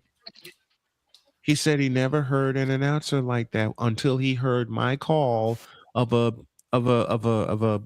blue chip basketball league game in Winston-Salem, North Carolina, when I did exactly what I trained myself to do 31 years ago. I mean, again, you can't make it up. Dietz, I copy you from earlier in the show today. Facepalm.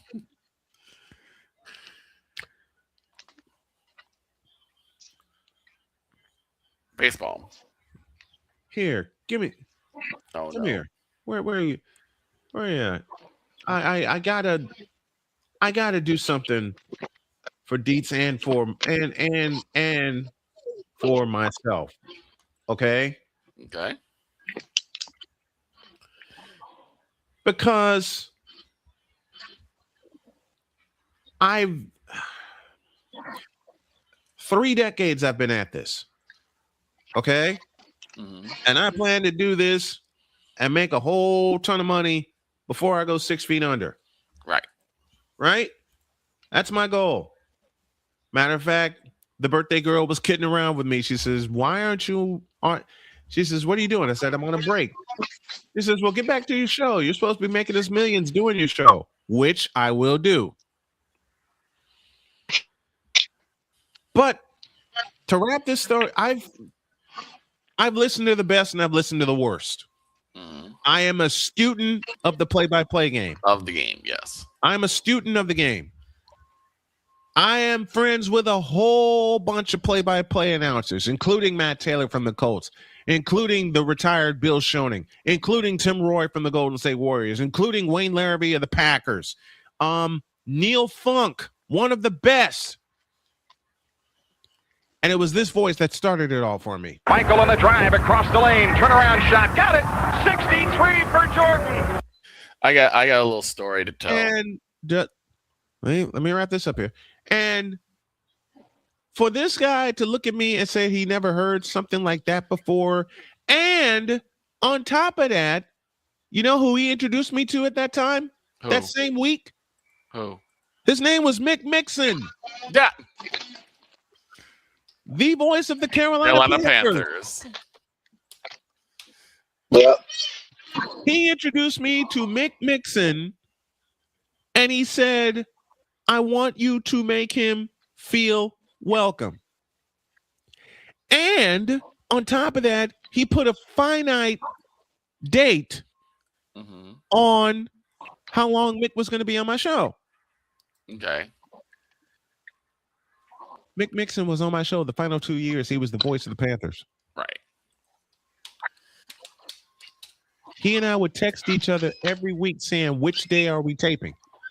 Because usually, which day are we going on? Because usually he would come on live with me on a Thursday to preview the game for Sunday. If it was a Thursday night game, we would tape in advance. I'm looking at this guy going, really? You never heard something like that before? What? You never heard something like this? Vikings coming on a blitz. McMahon back to throw. Hurls it deep down the middle. Will he go? Is that down? Makes the over the shoulder. Catch it 30 and 5. Touchdown. Apparently not.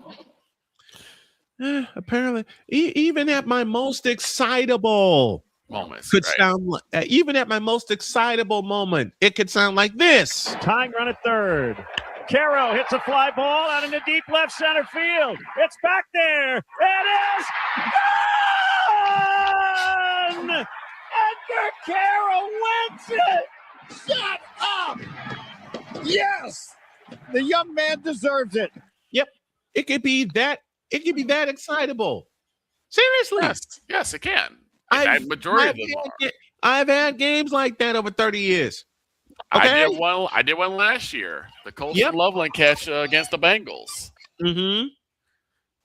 Now, it's funny. Matter of fact, I mentioned Howie Rose. Yes. I mentioned the legendary Howie Rose. Deeds, I got a present for you. And it sounds like this. Now the pitch.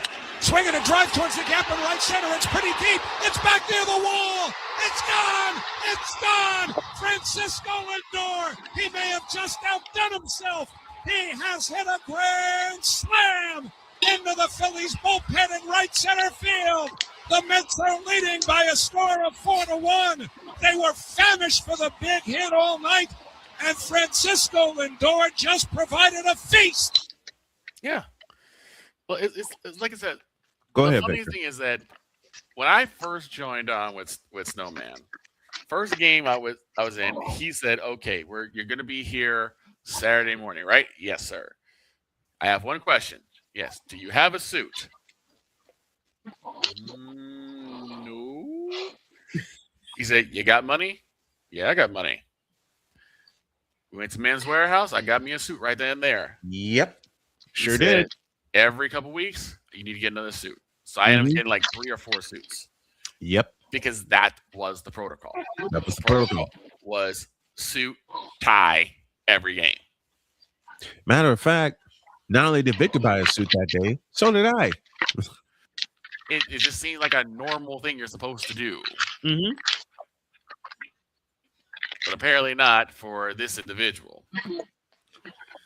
But he's a mobile, so. Never mind. We got a break. Father O'Shaughnessy, when y'all get back, oh dear, introduce. He came back from hell? This is Snowman in the Morning. The original Think Drink is back. Level up with proven ingredients formulated to crush your competition. No gimmicks, no jitters, no messing around. Just high potency results that keep you moving day or night. There's a new nerd in town, and we came to play. Nerd Focus. Smarter than energy. Here's an important message from the Diabetes Solution Center. Do you like pricking your fingers to test your blood sugar levels? No one does, but it's important to maintain your health. And now, by wearing a small remote device called a continuous glucose monitor, or CGM, you don't need to prick your fingers anymore. It's easy to use and helps you make more accurate diabetes treatment decisions. If you are testing your blood sugar 3 or more times daily, injecting insulin, or using an insulin pump, call the Diabetes Solution Center right now. And if you have Medicare or most major insurance coverage, you may be able to get a new CGM at little to no out-of-pocket cost. Shipping is free, and we'll even bill your insurance company for you. If you are testing your blood sugar 3 or more times daily, injecting insulin, or using an insulin pump, call the Diabetes Solution Center right now to learn how to end the painful finger sticks and get your own continuous glucose monitor, or CGM, at little to no out-of-pocket cost.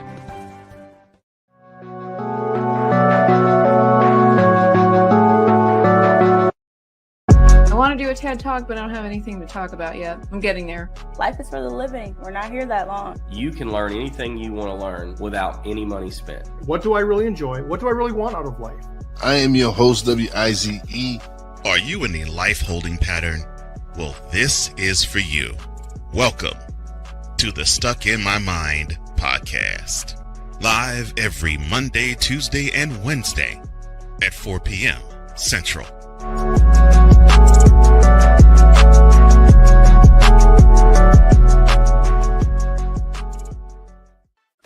Drew Willingham.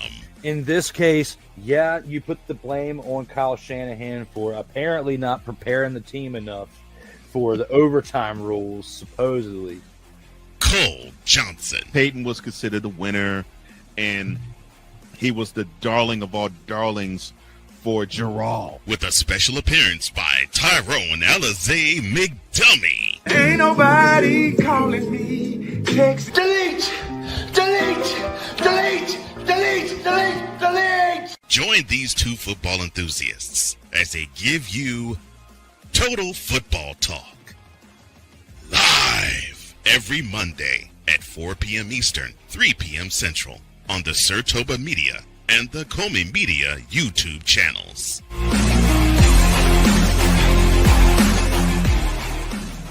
Cause we take this job so serious. I'm sorry, you're what are these things called?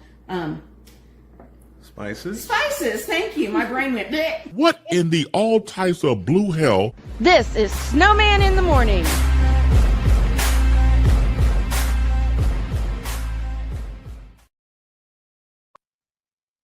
I have fun cutting those every single time. 43 after the hour, celebrating my beautiful Dr. K's birthday. And ladies and gentlemen, it is now time for a message from Father Sean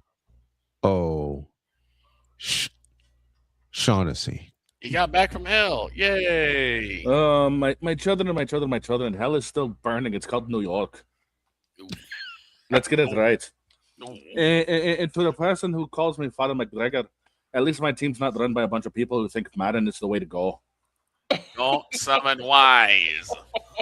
Oh, let's go ahead and F Boston all he wants, because I'll say F New York too. But speaking of Boston, oh my goodness gracious, children, what is going on with the Boston Red Sox?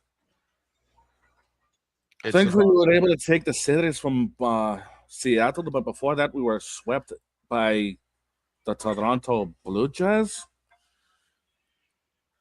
How does that even happen? The Toronto Blue Jays. And the Blue Jays did go to the World Series. I wouldn't sneeze at them. I wouldn't. Well, that is well true. I'll tell you right now, the biggest problems Boston has had, the announcers even said it, there's no star power on the team. Like, you look at this team, who's going to the All-Star game? Wilson Contreras, and that's basically it. Yeah. Maybe Aroldis Chapman. Wilson Contreras. Oh, dear. For those to be our starters on this team says a whole lot. The bigger problem that we've had, we left 28 runners. Yes, 28 runners on base in the Toronto series. Yikes. In the 3 games. Oh, 2 of those games, we left 13 runners on each game. Father O'Shaughnessy, there's a comment for you. Oh no! Oh Lord! And it What reads is as that? follows. Ryan McCoffey says, quote, "At least my team owner doesn't order ranch dressing by the crate." That's not ranch dressing. That's mustard. If you're going to get the condiment and salts right, please use the right condiment. I wouldn't expect anything less from a fan of a team that's got Geno Smith running as quarterback.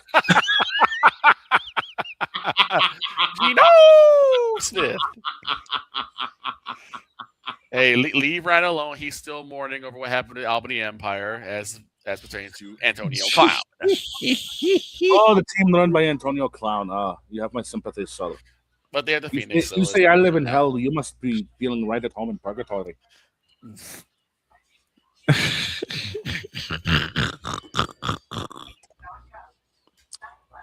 The other problem that I have noticed with my beloved Boston, the Red Sox, is the fact of our pitching staff. Yeah, you ain't got no arms. I mean, Ranger Suarez and Connor Early both had a couple of good starts in Seattle, but besides that, what are we doing in Boston? What are we doing? You raised all that capital for Ranger Suarez. Yeah, and look at exactly what has happened. We Not ended up a also getting doggone thing.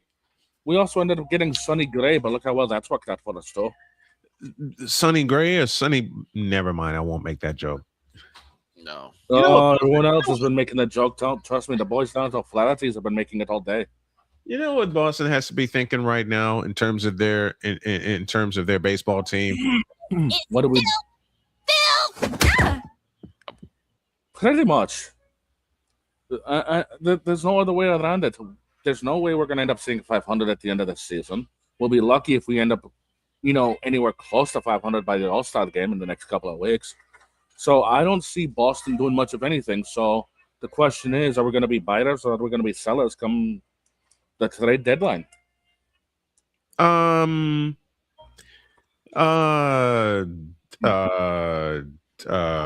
don't know. Either case, that's a lie. There. Oh, you're not wrong. We gutted our entire coaching staff early in the season. We sent Alex Cora on his way. Nothing's changed. I don't know what we're doing here in Boston. I really don't. It makes me wonder. I mean, Father O'Shaughnessy, my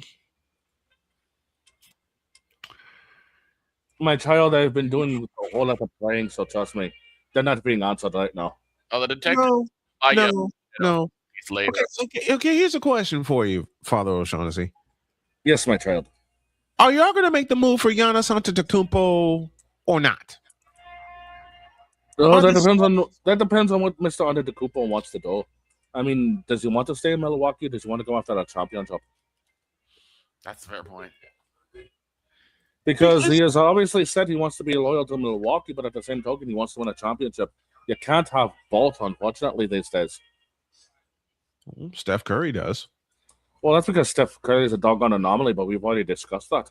He's a cheat code. Michael Jordan did. He's also Bird did. Oh, that's because they're generational players. Magic Johnson did. Again, generational players. Loyalty meant more in the 80s than it does nowadays. 80s and 90s. 80s and 90s. Look at what LeBron has been doing. He's been chasing the dog on the ring. You want to talk about loyalty? There's a name I'm not supposed to mention among Bostonians because it will start a very friendly, playful, fun argument. Patrick Ewing? Last name Montana. Oh. Do you really want to go down that road? I don't know. I can't because we both be right. Oh, that's true. Think about it. We both be right. I heard Father O'Shaughnessy is live from Alarm Island. Oh, no. Not Alarm Island. That was from Damian Hernandez. You mean Mr. Caleb Hernandez? How you enjoying the cover of Madden 27, my child? You do realize that the curse is real. Just ask Danhausen. Oof. He's very nice and very evil. Oh, the detective did say he'd buy you a pint the next time he sees you, Father. Next time he sees me, it'll probably be down at Dogfathers when we have another special. Okay. And that will happen. And that will happen. We'll also need the priestess too. Oh, the priestess will be there, and I'll make sure of it. We need the detective. We need the commissioner. The Russians. Are you sure we need the Russians? I mean, I don't know how much vodka Dogfellas has. Vodka, we drink. They'll supply their speaking own. of the Russians. They'll supply their own. Oh, good. We drink. Oy. Okay, back to the Red Sox. Yes. Are we going to ever see them back in the playoffs? Don't talk about playoffs. You kidding me? Playoffs? In this current form, no. I truly believe we will not see the playoffs in this current form. Unless there is some sort of summer heater that this team goes on, I don't see us making the playoffs. And I'll say this right now, if we do not make the playoffs, the off season will be spent getting a whole lot of bats because that's what we really need is some bats. Pitching staff will come around on their own, but we need an offense. We cannot rely on Wilson Contreras being our only offense because he's going to get one out. Right. The question prevailing around Bostonians when it comes to the Red Sox is, Who in the blue hell are you? Oh, to answer your question, Mr. Johnson, we don't even know that. We don't even know that answer right now. We're looking up we're looking up at the lights like you did last time you went into the ring. Oh.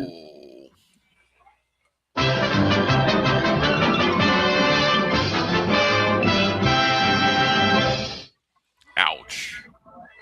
Ouch. I think that will call an end to that. Someone really made the father angry. Really bad news, as Victor would say best. Oh my gracious. I think I'm going to kill it here and save my White Sox praise rant for tomorrow. Okay. Then in the name of the Tom Brady, the Manny Ramirez, and the Cam Neely, amen. And I praise Larry Joe Bud. He said Cam Neely. Well, he could have said Cam Newton. Is that what you got? The hell with Cam Newton. I say Cam Newton. He better. He wasn't a Patriots for a okay, while. listen. Let me get this in. Dear Chicago White Sox. Oh dear. I love you. Yes, you do. I do. But too. how can you get swept by the Detroit Tigers? And 2 games they were leading. Late. Sir Anthony Dominguez, you got to go. You are not our closer. You cannot and should not ever be our closer ever again. So we're going to be in the market for a closer because Sir Anthony Dominguez ain't it. I'm enjoying the Mad Coach. I've seen him blow. Look, I've seen him. It's the joint MVP. Oh wait. Oh no. Oh geez. Ouch. Oh geez. Go ahead, Snowman. Go ahead. I've seen Sir Anthony Dominguez. Mm-hmm. How can I put this lightly? He's like Ryan Dumpster. No, he's worse. No, he's whoa, wait. He's worse. He's worse. I always consider Ryan Dumpster the worst closer of all time. Oh, how is he worse? Oh, that's the birthday girl. Yep, making faces at the birthday girl. How is anyone worse than Ryan Dumpster Fire? Yes. Imagine him as a starter. I don't want to. That hurts.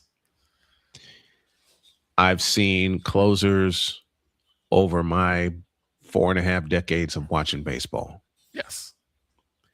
I've seen him good. I've seen him bad. I've seen the best. I've seen the worst. We've had 2 good here. Bobby We've Jenks had. Yep. We had Dustin Williamson. We had Bobby Jenks. Mm-hmm. You had Keith Falk before he went to Boston. Keith Falk. We had Keith. I don't give a Falk. Yep. Bad joke. Yes. Bad joke. We had we had Roberto Hernandez from the 93 team. We had a guy that set the record at the time for saves in the season with Bobby Thigpen. Yes. Thigpen, oh man. I haven't heard that name in ages. Sir Anthony Dominguez, what the hell are you doing? Oh. Now, with all that out of the way, with all that, and we need to get back to playing small ball, y'all. Yep. We need to get back to playing small ball. Clark Goodlow says, "Happy birthday, Dr. K." We need to get back to playing small ball because we got the Cleveland Indians coming in here for a big 3-game series with first place on the line. Right. And let me say thank you to the Houston Astros. Why? Because they kicked the Cleveland Indians' asses. And we are I don't know how this is possible, but we are still within only one game of first place in the American League Central.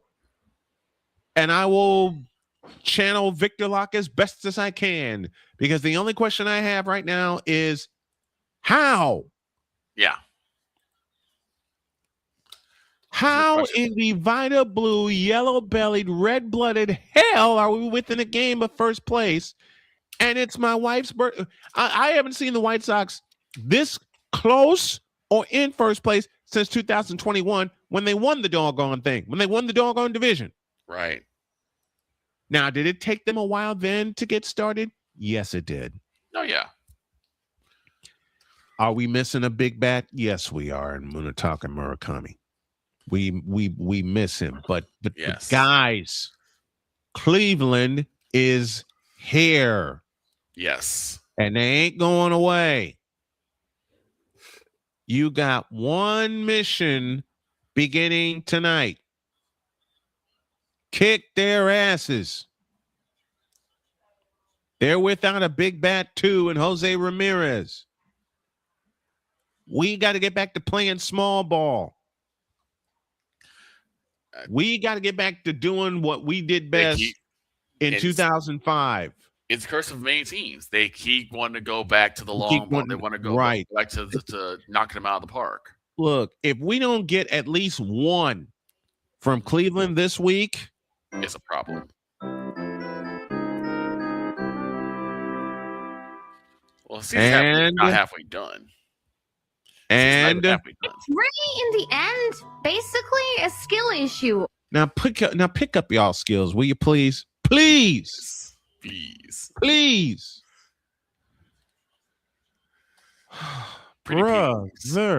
please with sugar on it. I haven't said that in years. I take that back. Yes, I have. Yes, you have.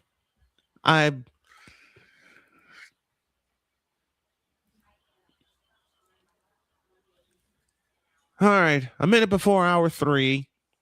So the third hour is going to be a whole lot of fun because my beauty's birthday is today, like I said.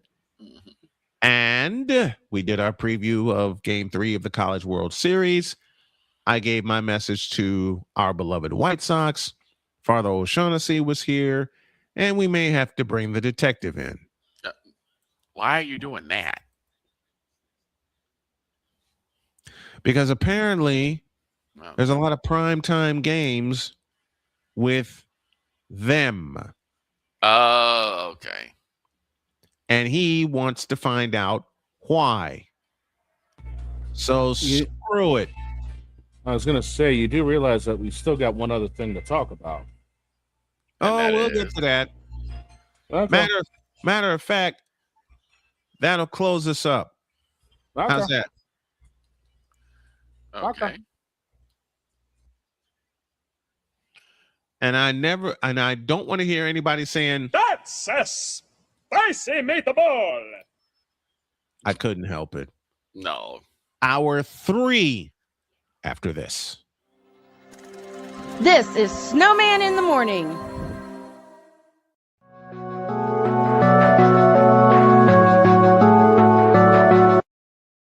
want to do a TED Talk, but I don't have anything to talk about yet. I'm getting there.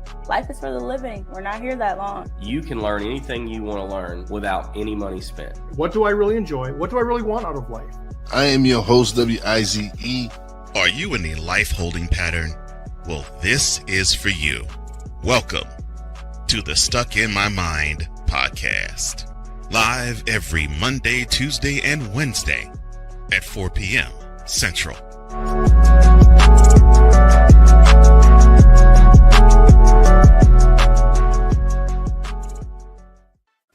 Drew Willingham.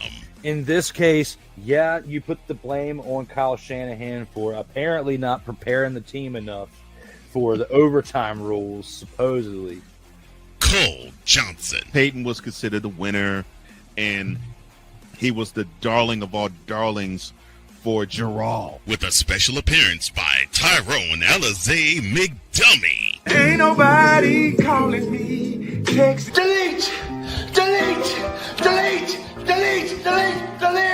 Join these two football enthusiasts as they give you total football talk. Live every Monday at 4 p.m. Eastern, 3 p.m. Central on the Sertoba Media and the Comey Media YouTube channels.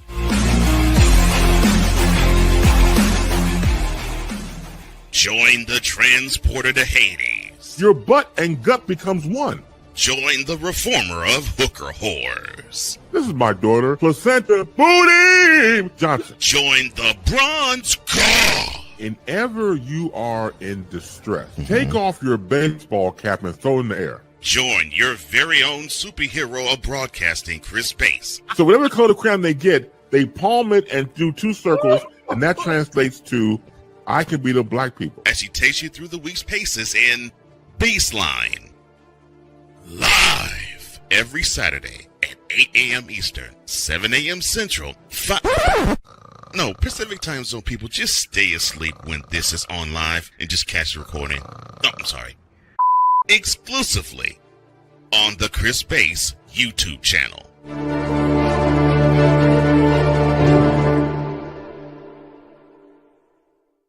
Here's an important message from the Diabetes Solution Center. Do you like pricking your fingers to test your blood sugar levels? No one does, but it's important to maintain your health. And now, by wearing a small remote device called a continuous glucose monitor, or CGM, you don't need to prick your fingers anymore. It's easy to use and helps you make more accurate diabetes treatment decisions. If you are testing your blood sugar 3 or more times daily, injecting insulin, or using an insulin pump, call the Diabetes Solution Center right now. And if you have Medicare or most major insurance coverage, you may be able to get a new CGM at little to no out-of-pocket cost. Shipping is free, and we'll even bill your insurance company for you. If you are testing your blood sugar 3 or more times daily, injecting insulin, or using an insulin pump, call the Diabetes Solution Center right now to learn how to end the painful finger sticks and get your own continuous glucose monitor, or CGM, at little to no out-of-pocket cost. 'Cause we take this job so serious. Gerald Jones has no brains. His football acumen is the same capacity as Gun Run's moral capacity. What in the all types of blue hell? This is Snowman in the morning. I still have to avoid drinking stuff when I hear that. Shane? I still have to avoid drinking water when I hear that. I'm sorry. Hour just 3. 12:04. Well, 12:04, and we owe y'all you. a night tea. This is Snowman in the morning. You're listening to WQVZ, 1700 AM Mission Radio. Broadcasting live in your region, across our nation, and around the world. This is Snowman Multimedia. We need to see it. And Father Ashanti need to go to hell. It's really, in the end, basically a skill issue. Here he is back in the shotgun, takes a snap, throws to Jesus Christ. Shut up! Well, that game sucked. I'm on Alarm Island. Give me them cocks! Now get out my face, you thirsty bitches. Now get out of my face, you thirsty bitches. now get out of my face, you thirsty bitches. Now get the hell out of my face, you thirsty bitches. Here's the birthday girl. There she is. Yep. There's the Hi, happy guys. birthday, Jody. Mhm. Hey, I already kissed you. give me another one. God. What Give me is another wrong one. with you? Because I love you, kisses. Yeah.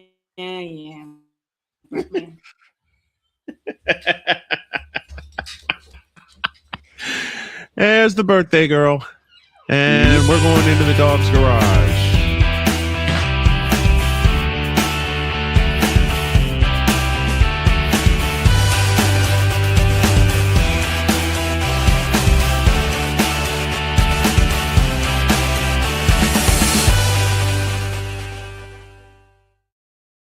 Start your engines. And there's Pumpkin. Look who's joined me. Yeah, I see. Dog, take it away. That's the most lovable orange cat I've ever seen. The only thing more lovable is when Garfield loves lasagna, but I get it. Right? All right, dog, what you got today? So NASCAR made some history over the weekend. For the first time ever, we ran a cup race not just on the streets of any place, but the streets of a naval base in San Diego. Oh, nice. Nice. And a little known fact for the rest of you sports buffs, the boat that was in the background was the same one that they held the NCAA game on back in 2011. Really? Yes. Okay. Same ship. I remember that. Same ship.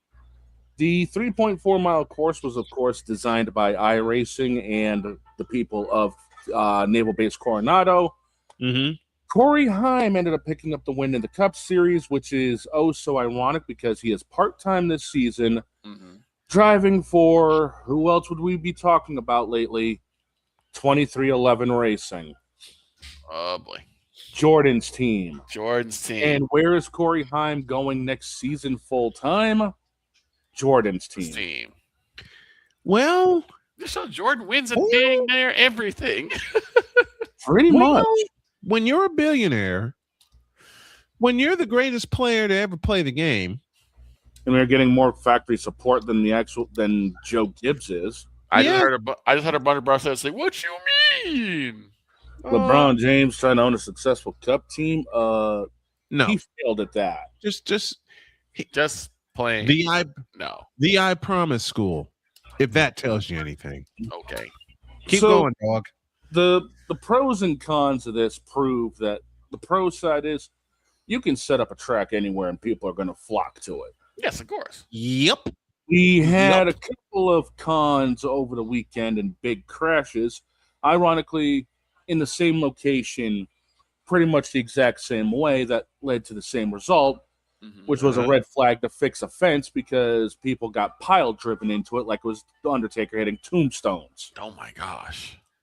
We had one wreck that caused the fence to be repaired for about 30 minutes because it got shoved backwards 8 feet. Oh.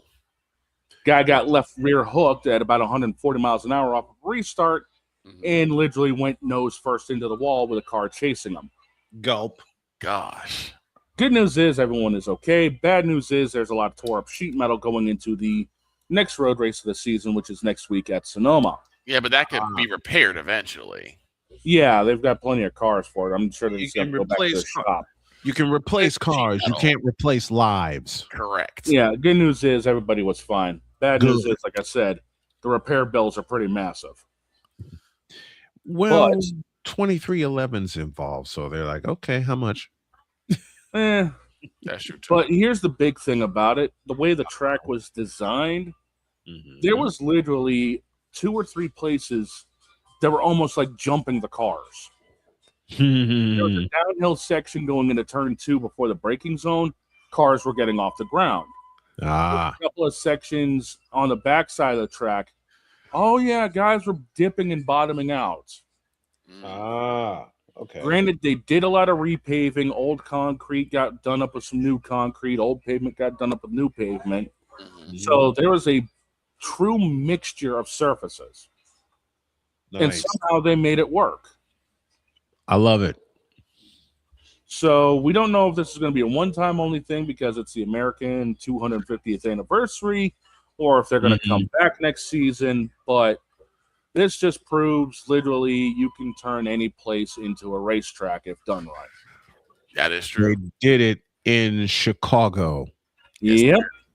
They And did now it in downtown Chicago. Which is a feat in of itself. Yes. They turned the No. Magnificent Mile and other miles surrounding that into a racetrack in downtown Chicago. So if Yep. they can do it in downtown Chicago, you know doggone well they could do it around a big old ship in San Diego. Yep, and the ship was the backdrop for the back straightaway, so it was pretty scenic. Nice. I hope they do it in Chicago again. I'd love to see it in person. I'm certain they They'd would. have to talk to the committee. They'd have to talk to the mayor and yada yada. And this mayor's a bit Oh God, the mayor, Jesus Never mind. Christ. Never mind. Yeah, I was about to say this mayor's a little bit more stubborn-headed. This mayor is. As I said, the mayor, Jesus Christ. Yeah, if it was Jesus, it'd be easier. Mayor is Motor. That's right. Well, all Put a right. pin in it. Close the door. We're leaving the Let's go let the garage. dog out.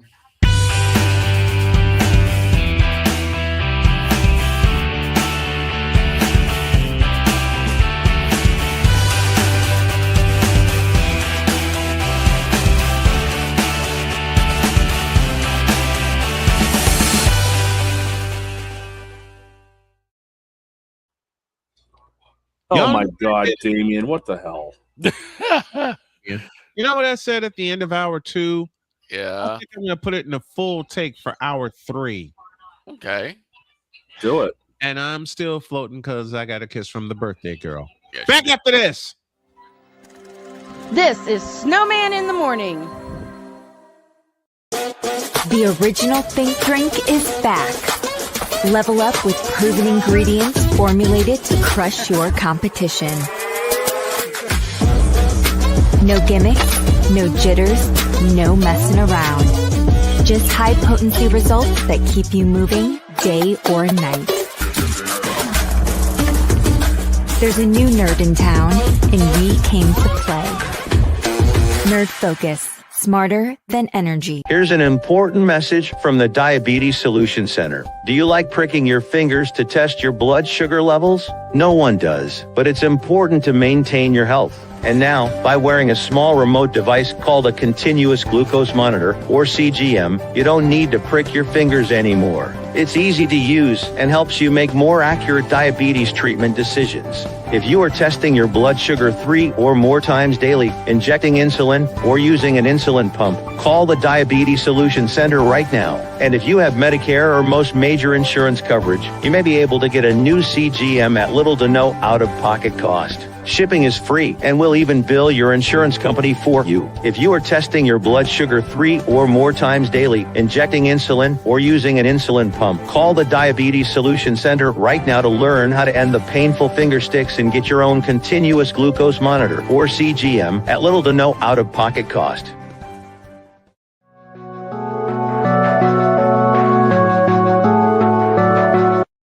I want to do a TED Talk, but I don't have anything to talk about yet. I'm getting there. Life is for the living. We're not here that long. You can learn anything you want to learn without any money spent. What do I really enjoy? What do I really want out of life?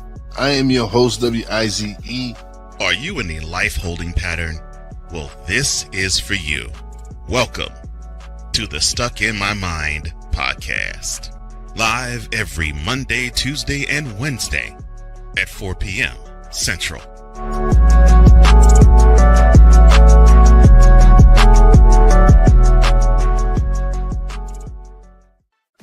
Drew Willingham. In this case, yeah, you put the blame on Kyle Shanahan for apparently not preparing the team enough for the overtime rules, supposedly. Cole Johnson. Peyton was considered the winner, and he was the darling of all darlings for Gerald. With a special appearance by Tyrone Alizé McDummy. Ain't nobody calling me. Text delete, delete, delete, delete, delete, delete. Join these two football enthusiasts as they give you Total Football Talk. Live every Monday at 4 p.m. Eastern, 3 p.m. Central on the Sertoba Media and the Comey Media YouTube channels.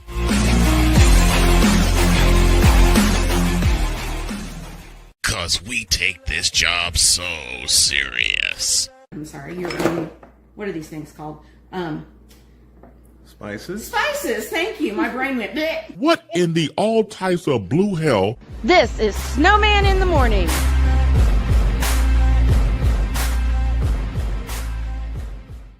Before we go any further, boss, Damien, to answer your question, they will never, ever cross fake crosshairs because it's like comparing apples to caviar. Okay.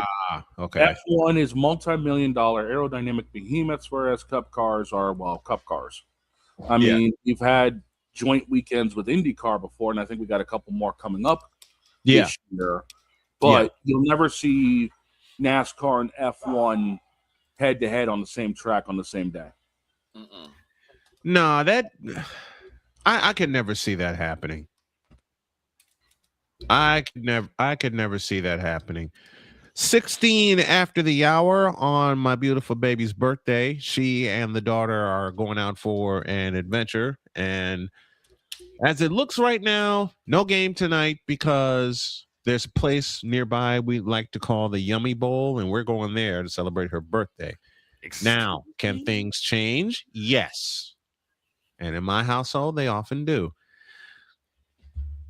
Now, I'm going to do something that I did at the bottom of hour 2, but I'm going to make it a full segment. Go ahead. Where is it? Here it is.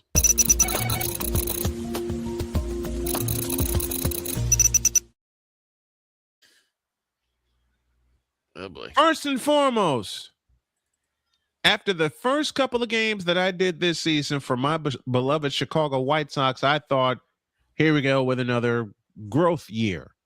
Right. Another painful situation of a season. Wrong. You were These kids have come together, and I absolutely adore that. Now, did they take a few on the chin against the Detroit Tigers?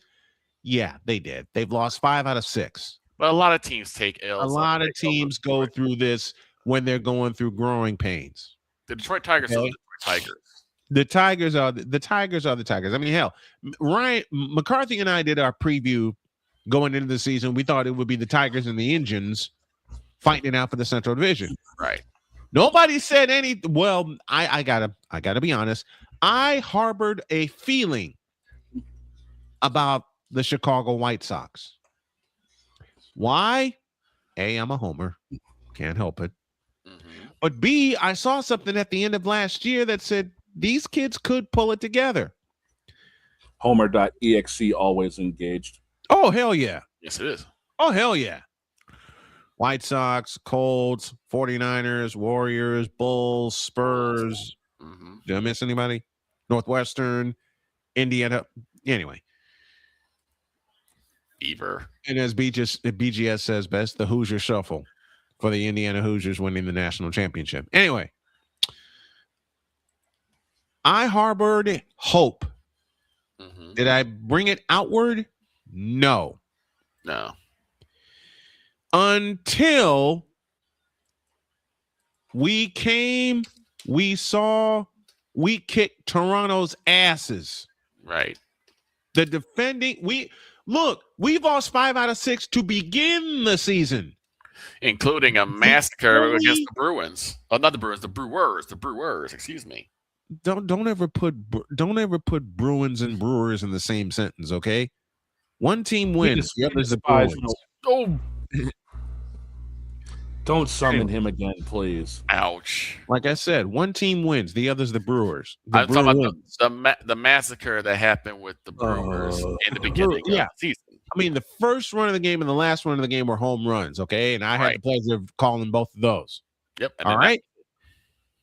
Since that time, since they lost 5 out of 6 to begin the season, these kids have come together. Yes, they have. And I love these guys. Now we're dealing with a couple of injuries also, but listen to some of the players in this lineup. Edgar Carroll, Munetaka Murakami, Chase Mydroth, Colson Montgomery, Miguel El Tigre Vargas, Davis, my favorite Martin. Mm-hmm. Listen, this is a good team. They are very good. Let me put it another way. This is a damn good team. But this is also the fourth youngest team in the majors. Right.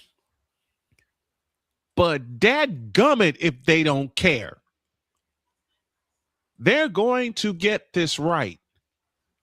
Okay? And the addition of Munetaka Murakami is huge. Now, he's on the shelf for a couple more weeks with a groin injury.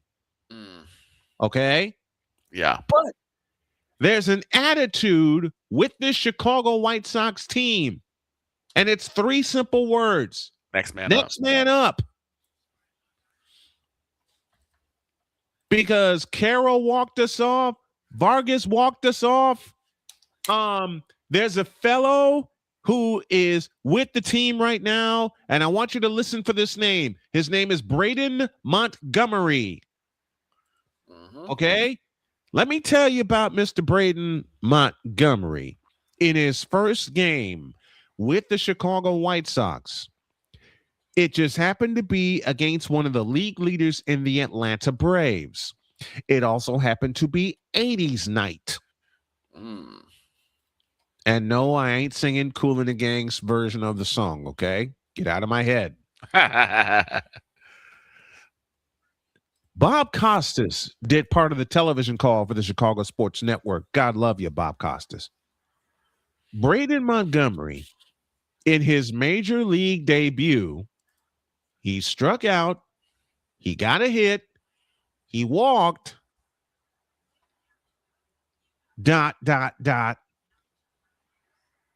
and walked us off in the 10th inning with a 2-run opposite field home run. That's the kind of stuff that gives me hope for this team. Right. They could take a few on the chin all they want. I mean, hell, 2005, they lost 7 in a row on their way to the World Championship. Right. Okay? It's a 162-game season. But dadgummit, these kids are good. Yes, they are. They're going to get the test of the season when they face the Cleveland Indians this week, today, tomorrow, and Wednesday. And I'm doing the getaway game. Because the getaway game is at 1:10 Central, 2:10 Eastern. I'm doing that one. This is a litmus test for these White Sox. Right. John Zaglo, who's very, very dear to me, in 2021 said on his program that when the White Sox won the Central Division, they bought themselves some equity for about 7 years. 5 to 7 years. This is year 5. From setting a record for the most losses in the majors to competing for the division in 2.5 years. Even if they don't get to the finish line, I'll take it. Because all it can do is just reinforce this team getting stronger, drafting even more better pieces, putting them in this lineup. And Will Venable, so far I applaud you. Because when I gotta admit something to you. When Will Venable got hired, Jesus Christ. When Will Venable got hired by the Chicago White Sox, no, that's not a premonition. I hope not. I said, who the hell is this? I'll tell you who the hell Will Venable is. He's figuring out what buttons to push. I'll tell you who the hell Will Venable is. He's figuring out which pitchers to throw. And Shane, you ain't gonna like me for this. I'll tell you who the hell Will Venable is. He's everything that the Bruins ain't. Mm. Mm.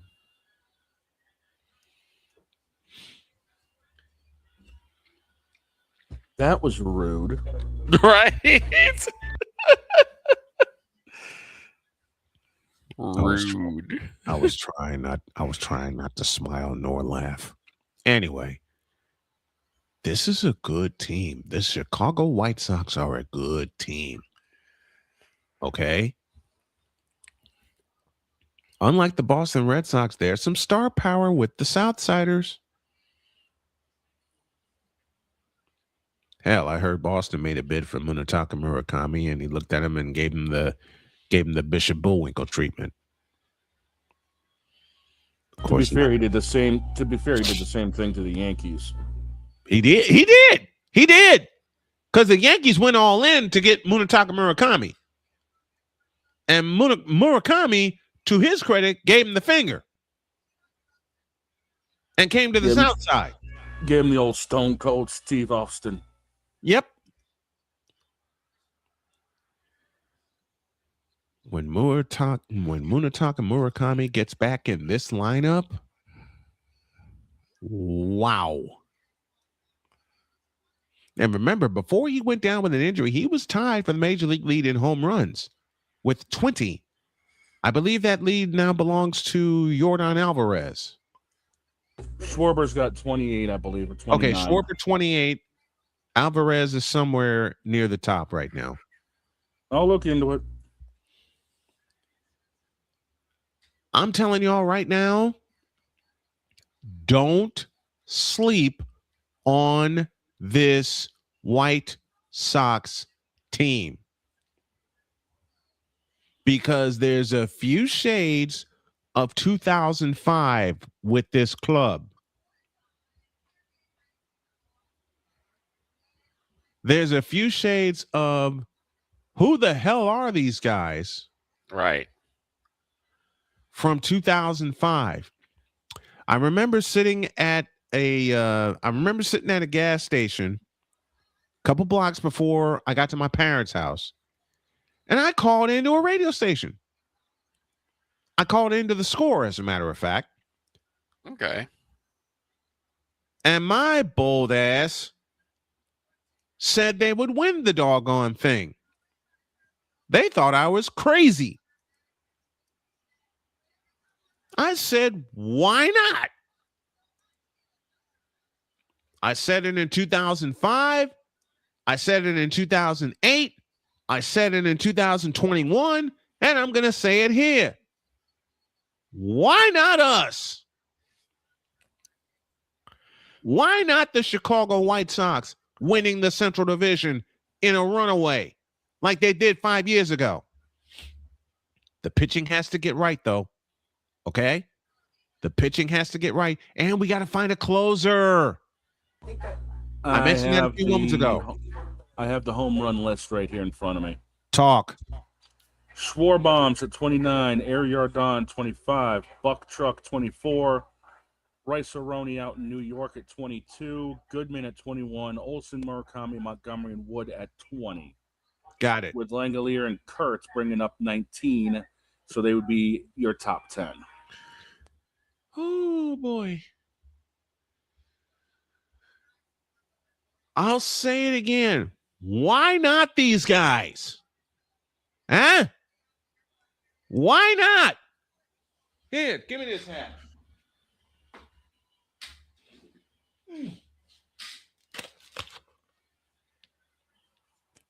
Why not? There you go. You know what I mean? I mean, it's June. It ain't September. I know that. But a year ago, no one thought the Toronto Blue Jays would get as far as they did. Right?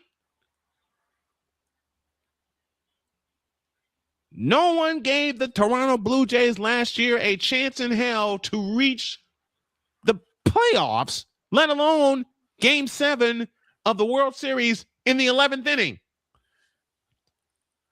And I'm still paying for that vocally because I lost my mind and my voice.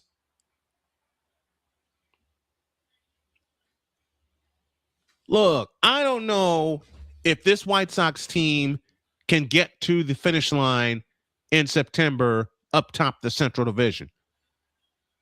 I do know this. They're in a wild card spot right now. Hell, they're doing better than the Cubs. You had it right the first time. Yeah, it's the Scrubs. Who cares?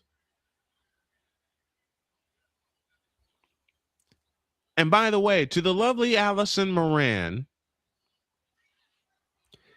since the White Sox took 2 of 3 from the Cubs on the South Side, I never got a chance to do this on air because I was so tied up with doctor's appointments. Miss Moran, since we took 2 of 3 from you on the South Side, nah. Now watch what happens when they pay us back on the North Side. Anyway. Receipt book will be getting filled up. Oh, I know. And she's going to have a receipt book bigger than the Sears Tower.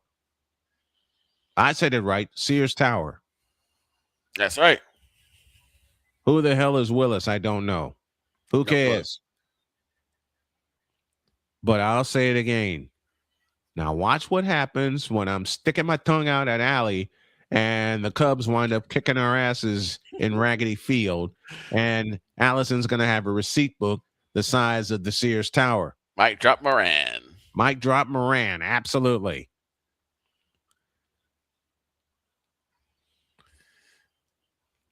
You may not believe in them, Damien, but I sure as hell do. I wouldn't go 2029. Maybe 2027. This is a young team. This is a young. I don't expect to get it right the first try. Listen, this is a young, hungry team. We're going to see what they're made of beginning this week when they see the division leaders. And they're showing a lot of promise. They're showing a lot of promise. Absolutely. Now, for the homer part of me to wrap this up, dear Chicago White Sox, you got one job for the next 3 days. Kick Cleveland's ass. Yep, destroy Cleveland. Treat them like the Browns. Exactly. Let me say it again. Look, and Shane doesn't even have a horse in this dogfight. But I'll say it for everybody on this panel. Dear Chicago White Sox, as young as you guys are, they're the 4th youngest team in the majors. You got one job for the next 3 days, and it's pretty simple. Kick their ass.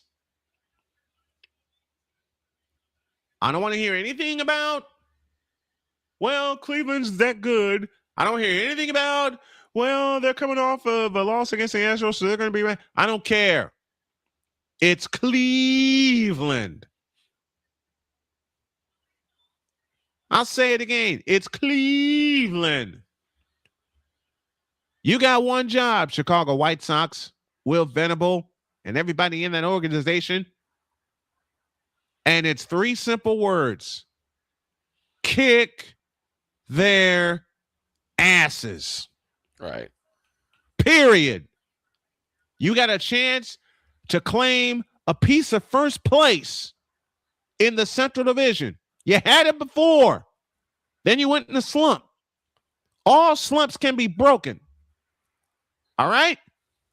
All slumps can be broken. I will say it again one more time. Dear Chicago White Sox, you have one job this week. Kick the Cleveland Indians' asses. I want anarchy, damn it. I don't want Cleveland over here. Damien, leave me alone.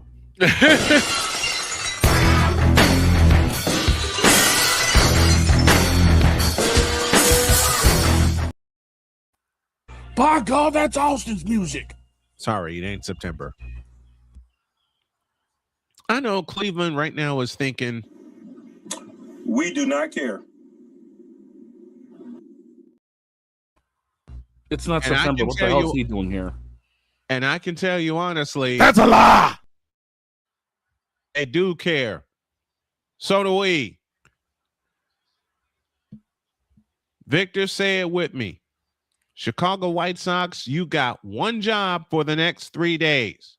Kick Cleveland's asses.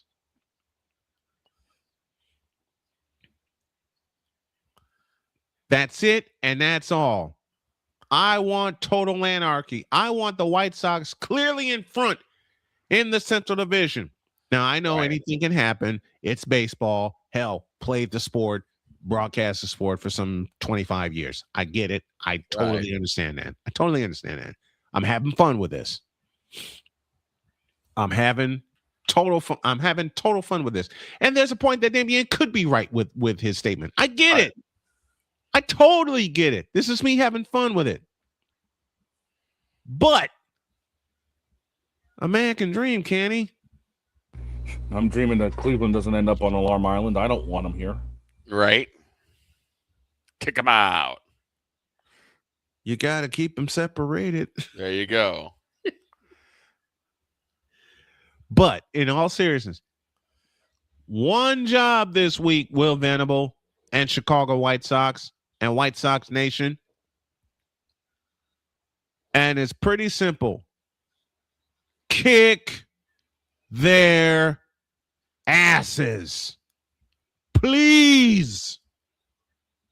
It's not like Cleveland has Wild Thing pitching for him. I don't care who's pitching for him.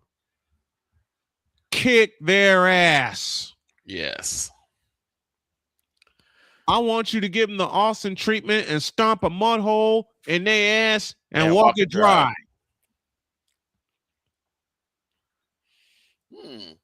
Chicago rugby team is kicking ass. Good. And the White Sox need to do the same. Very good. I like to hear. Very good. I like hearing that, especially with my hometown. Chicago White Sox, I beg of you, kick their ass. Please. That's Snowman's take. What's yours?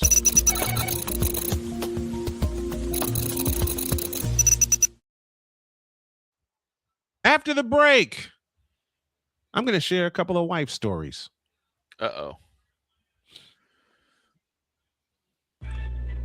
And I was reminded of another story that happened to a friend of ours that apparently he wants me to bring up. Oh. Like he almost had an altercation with a bronzexual. Oh, God. Don't make me cuss. All of that in a deuce. This is Snowman in the Morning. SeatGeek is the ticketing app for fans like Boomstick Lady. No free throw is safe from the roar of her sticks. SeatGeek helps her find a seat in the direct eye line of the shooter so she can sit where her boomsticks make the biggest boom. Everybody okay? SeatGeek handles the tickets to sports, concerts, and more, so fans can fan. During bad weather, driving can become downright dangerous. What's your emergency, please? Trust Battle Vision Storm, the revolutionary glare reduction glasses that turn your sight bright during bad weather at night or during the day. Watch your ordinary vision become extraordinary. Battle Vision Storm uses light optimizing lenses that block blue rays so you see clearly in heavy rain at night or blinding snow during the day.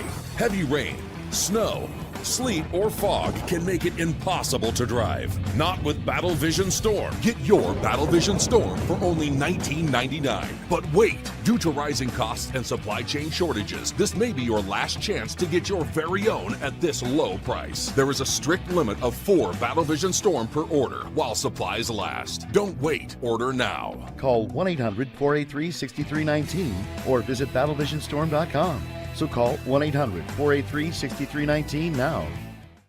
Whether it's news, The largest egg producer finds bird flu in chickens at a Texas plant. Weather. Devastating tornadoes rip through the heart of the United States. Inspiration. A breast cancer survivor completed the journey of chemotherapy and now begins a future one of matrimony or sports. Michael Jordan is shown on a photo with Diddy. LeBron James has a video extolling the virtues of a Diddy party. This has been yet another Beating a Dead Horse presentation. We got you covered. BS3 Network, in association with Comey Media Incorporated, proudly present The Morning Shift with Cole Johnson. Live every weekday at 8 a.m. Eastern, 7 a.m. Central.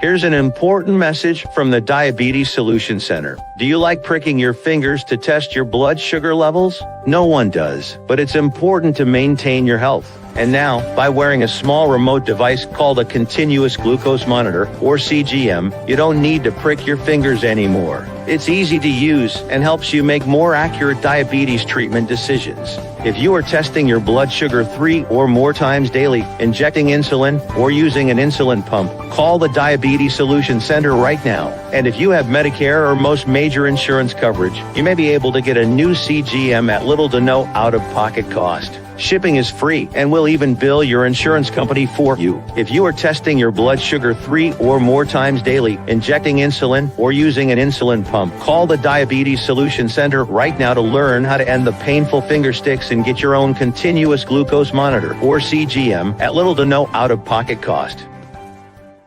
'Cause we take this job so serious. Here, bronsexuals. You fool! What in the all types of blue hell? This is Snowman in the Morning.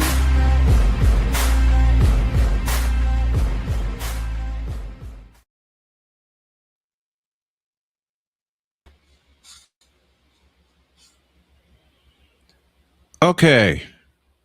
I think we run into a problem. Being what? I think I froze. You've been fighting that all day. Yeah. I think we'd be better off just cutting it here and working on it. Yeah, we're going to kill it. We'll kill it here. We'll kill it here. Besides, I got a birthday to continue to celebrate. Have a great day. God bless. Remember to make your next move your best move. Always remember, if your dreams don't scare you, they're simply not big enough. Dream big, do bigger. We are, and we hope you all are too. So long, everybody.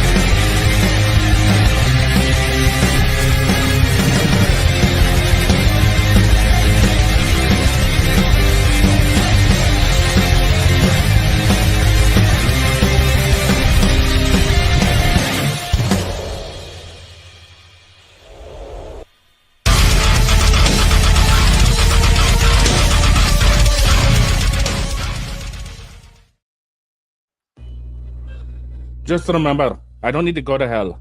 That'd be being a New York Jets fan and rooting for Geno Smith. Oh dear. Chicago White Sox, you got one job.